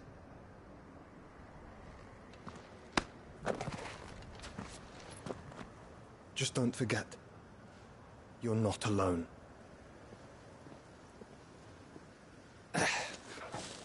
Think I found us a trail.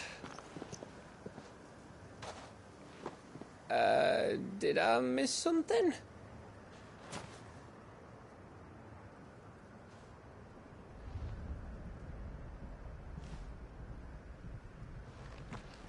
Only that Joshua didn't. I don't get it.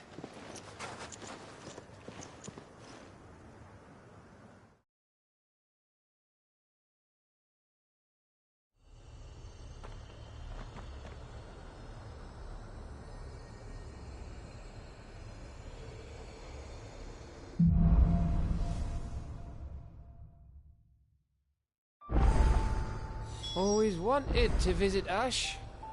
We're in Waluda territory now. Don't expect a warm welcome. Oh, I don't know, Clive.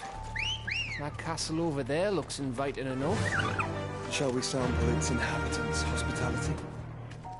Run like the wind.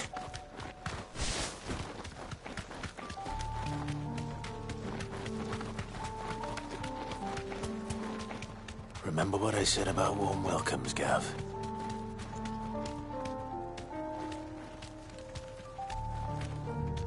Oh, this place is as dead as Grieger's ghost.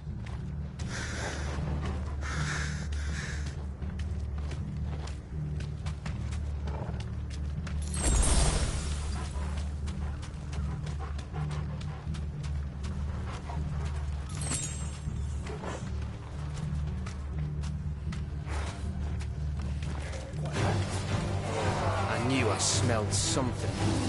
I see only orcs and Kashik here. Let's hope the villagers made it out in time.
It's Camber all over again. Where the hell are the Royalists? Seems you were right about that welcome after all, Clive.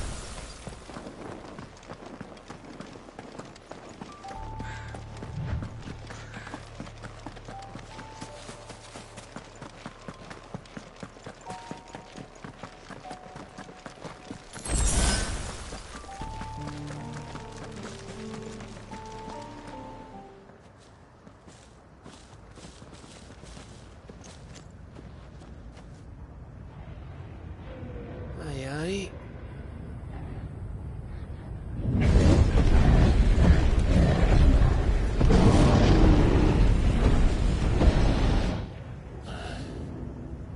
Has the whole of Ash fallen into Ultima's hands?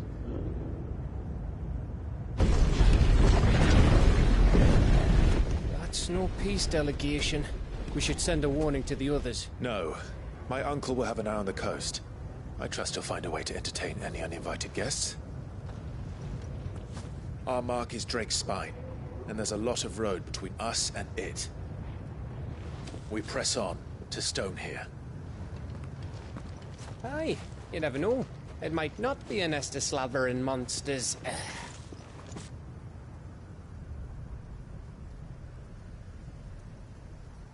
Clive, you must go on ahead without me. This stronghold is as old as Phoenix Gate, perhaps older. It may yet hide Ultima's remaining secrets, and if we are to best him, they must be unearthed. All right. Stay out of trouble. I always do. Mostly.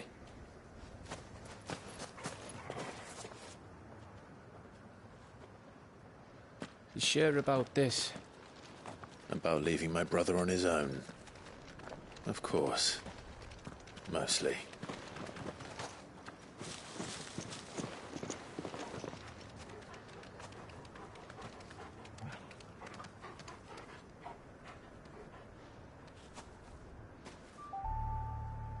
Lady Vivian's map is so old it's hard to tell which way is up. But if I'm right, we're not far from a village called Eastler. Then we make our way there, resupply, and wait for Joshua.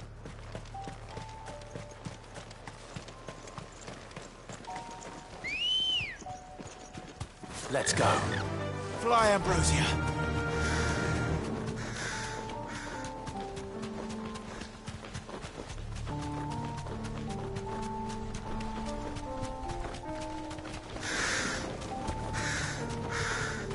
This place reeks like a moguls arsehole. Though I'm guessing it's not the smell that'll kill us.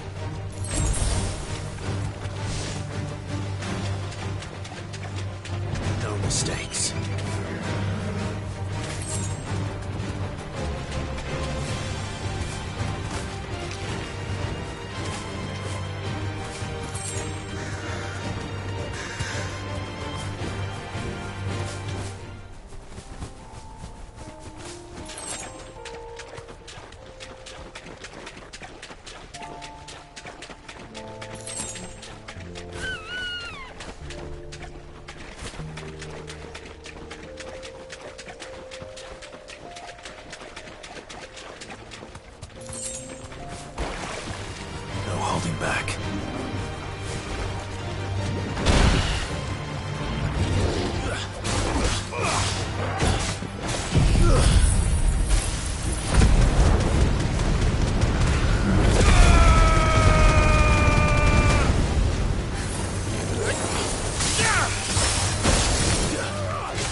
faster!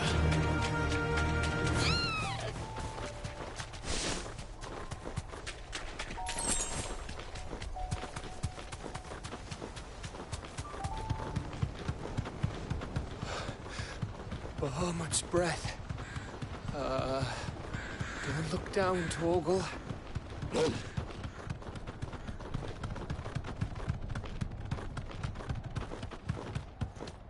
That must be Aistla.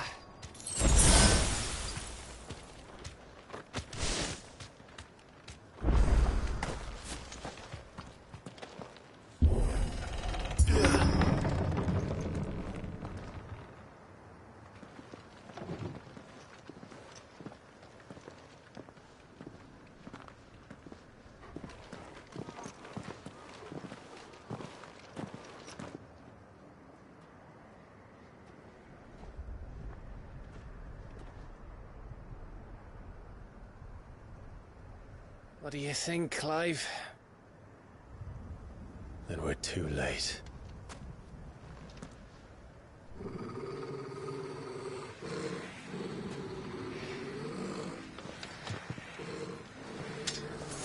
Damn it.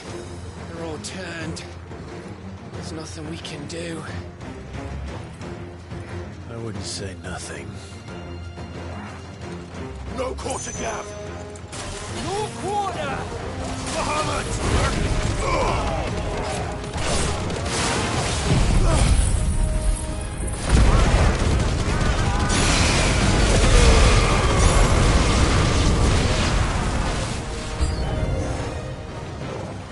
You think all the villages in Ash are like this?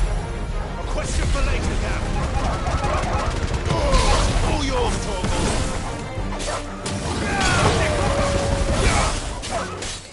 Over here!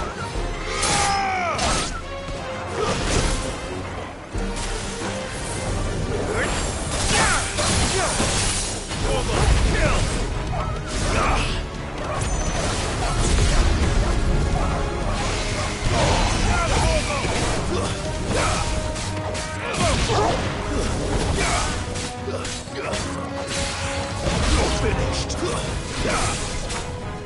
Here they come.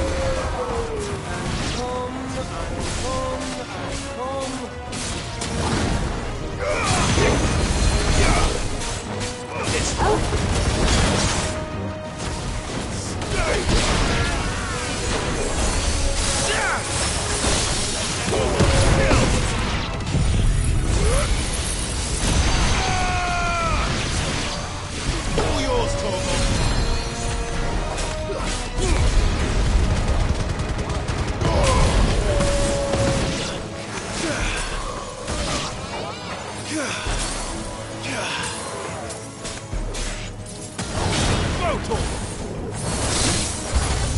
I don't want to die here, Clive. Then don't! Over here! This way.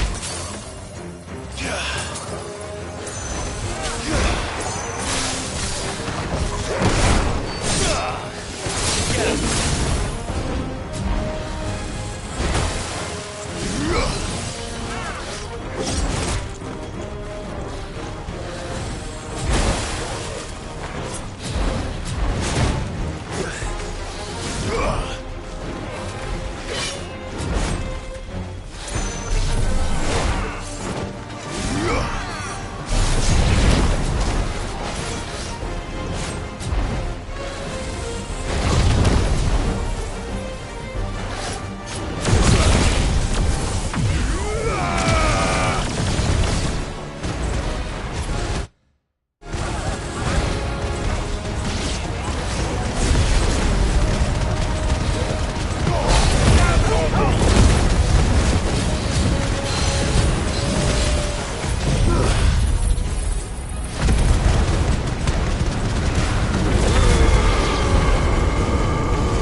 Gav.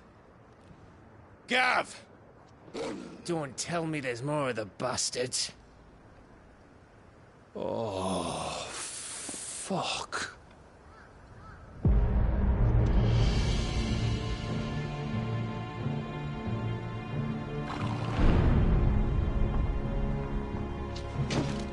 Have you come to watch, Odin? Bound for Stonehill. Good. My master awaits you in the capital, though I cannot allow you to attend him in your present state. And how are you going to stop us? Why, with this!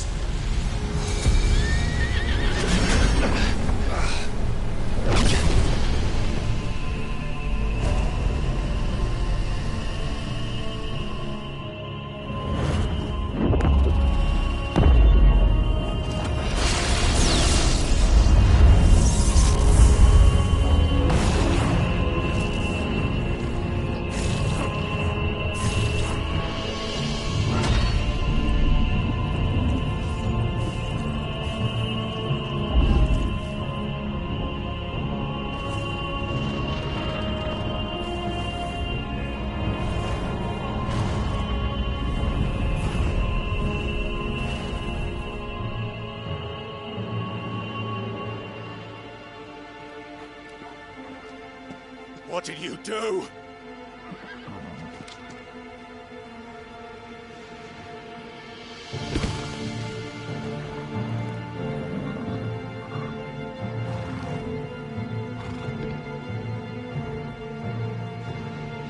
If the vessel would see the path opened, it has but to ask.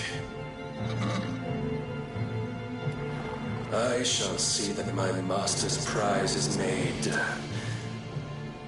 presentable.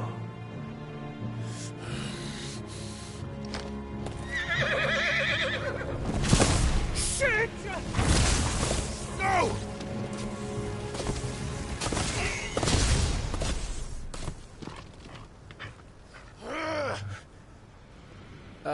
Clive, would you mind telling me what the fuck just happened?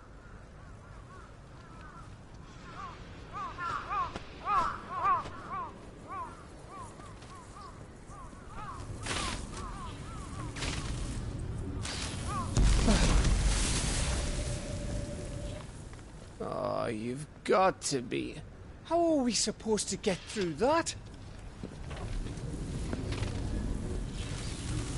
We seek an audience with the king. If His Majesty wants me to come and ask him, then that is exactly what I'll do. Before you go practicing your petition, we don't even know where the fucker went. How about we cool our heads and think this through, eh?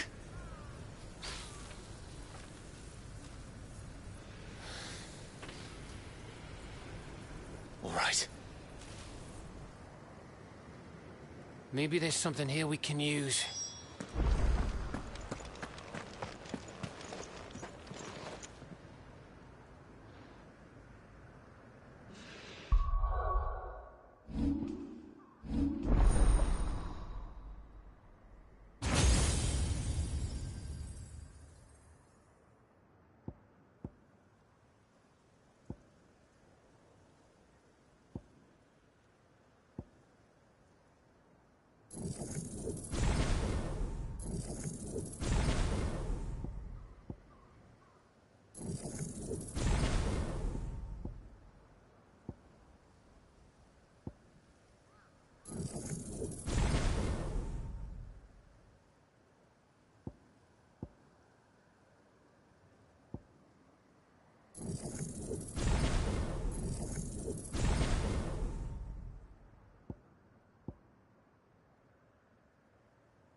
I thought we got them all. So did I.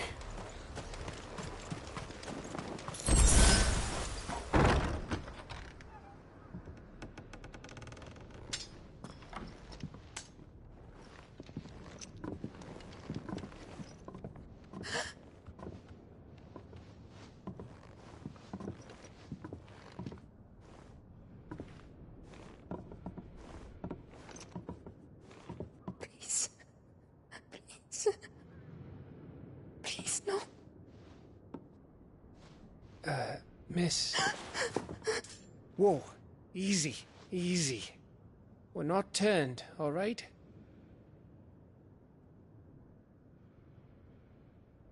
Who?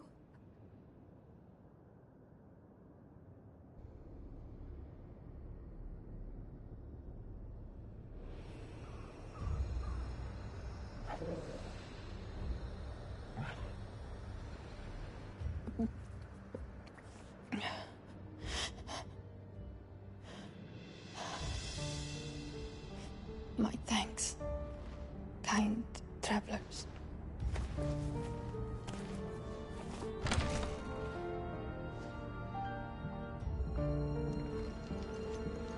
Edda, forgive me for asking, but what went on here?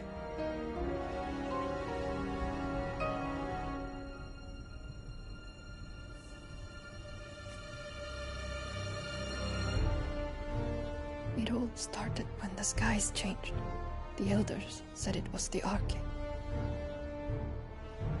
One by one, people went mad. Minds taken by ether. Till only I remained.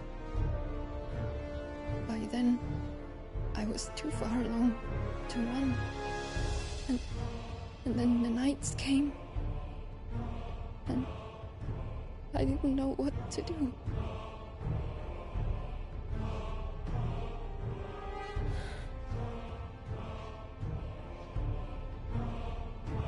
And this, Arche is... Just a story. Something our grandparents told us when we misbehaved.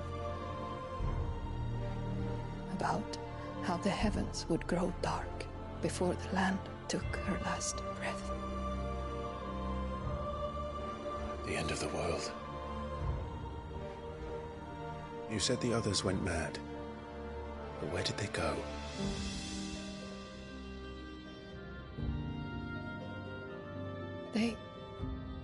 They all left. Gone east to the tower, to Reverie. The elders, the healer, the blacksmith, my husband.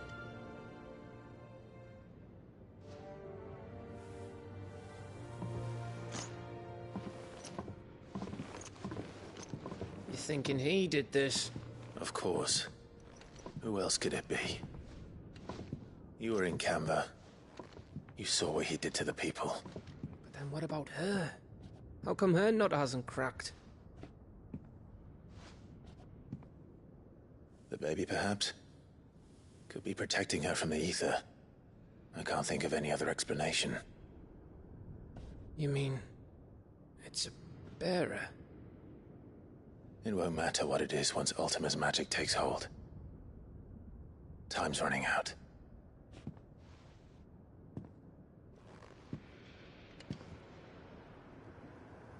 This tower. That's where we'll find the king.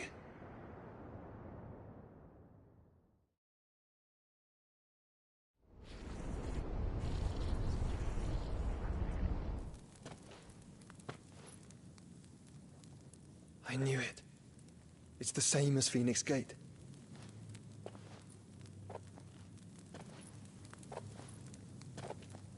Which means at the end of these stairs should be...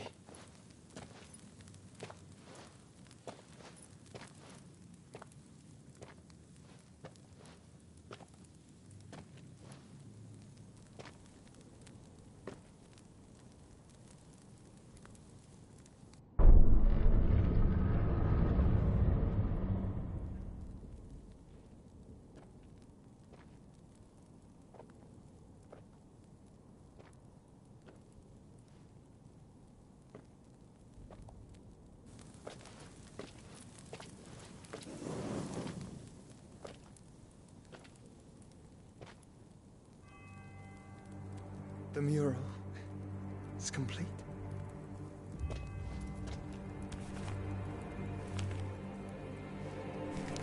Ultima and this vessel, Ifrit, Garuda, Ramu, Shiva, Titan, Bahamut, Odin. Even Leviathan the Lost is here. But where is the Phoenix?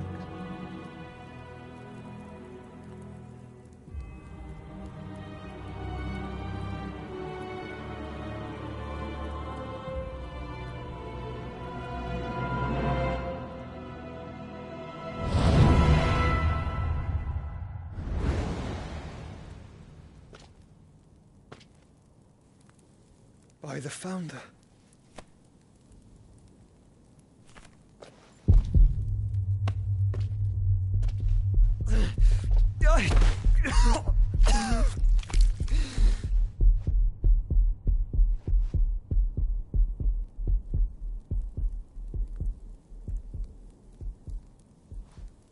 So that's what you want, isn't it, Ultima?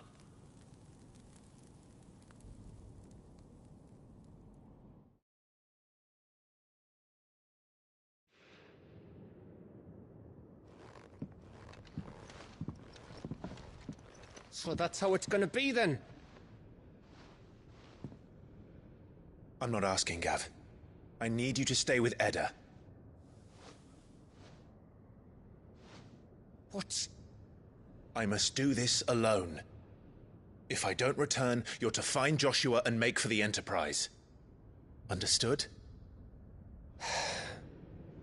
Aye.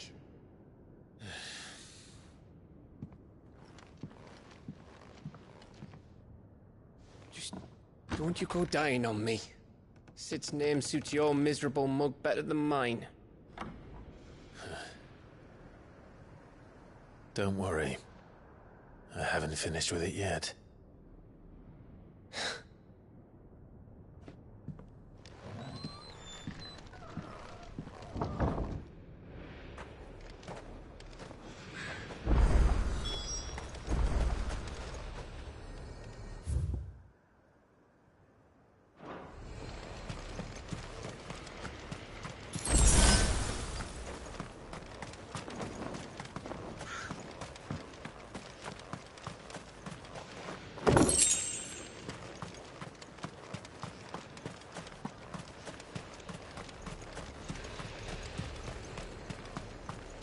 If Barnabas is controlling the Akashic, then wherever he goes, they'll follow. And so will I.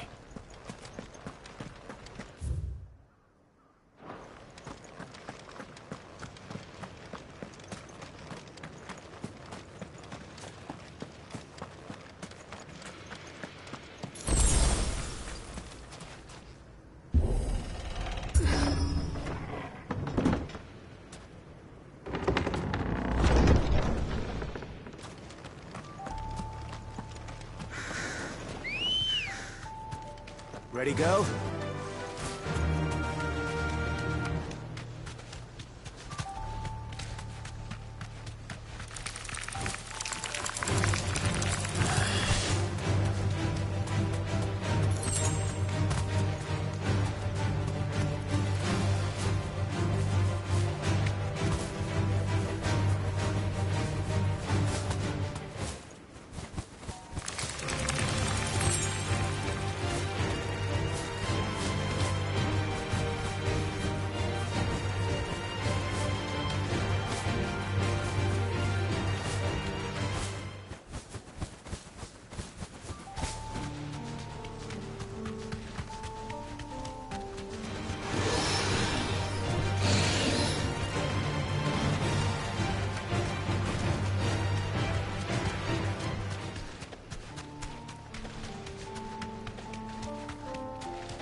This is it, boy.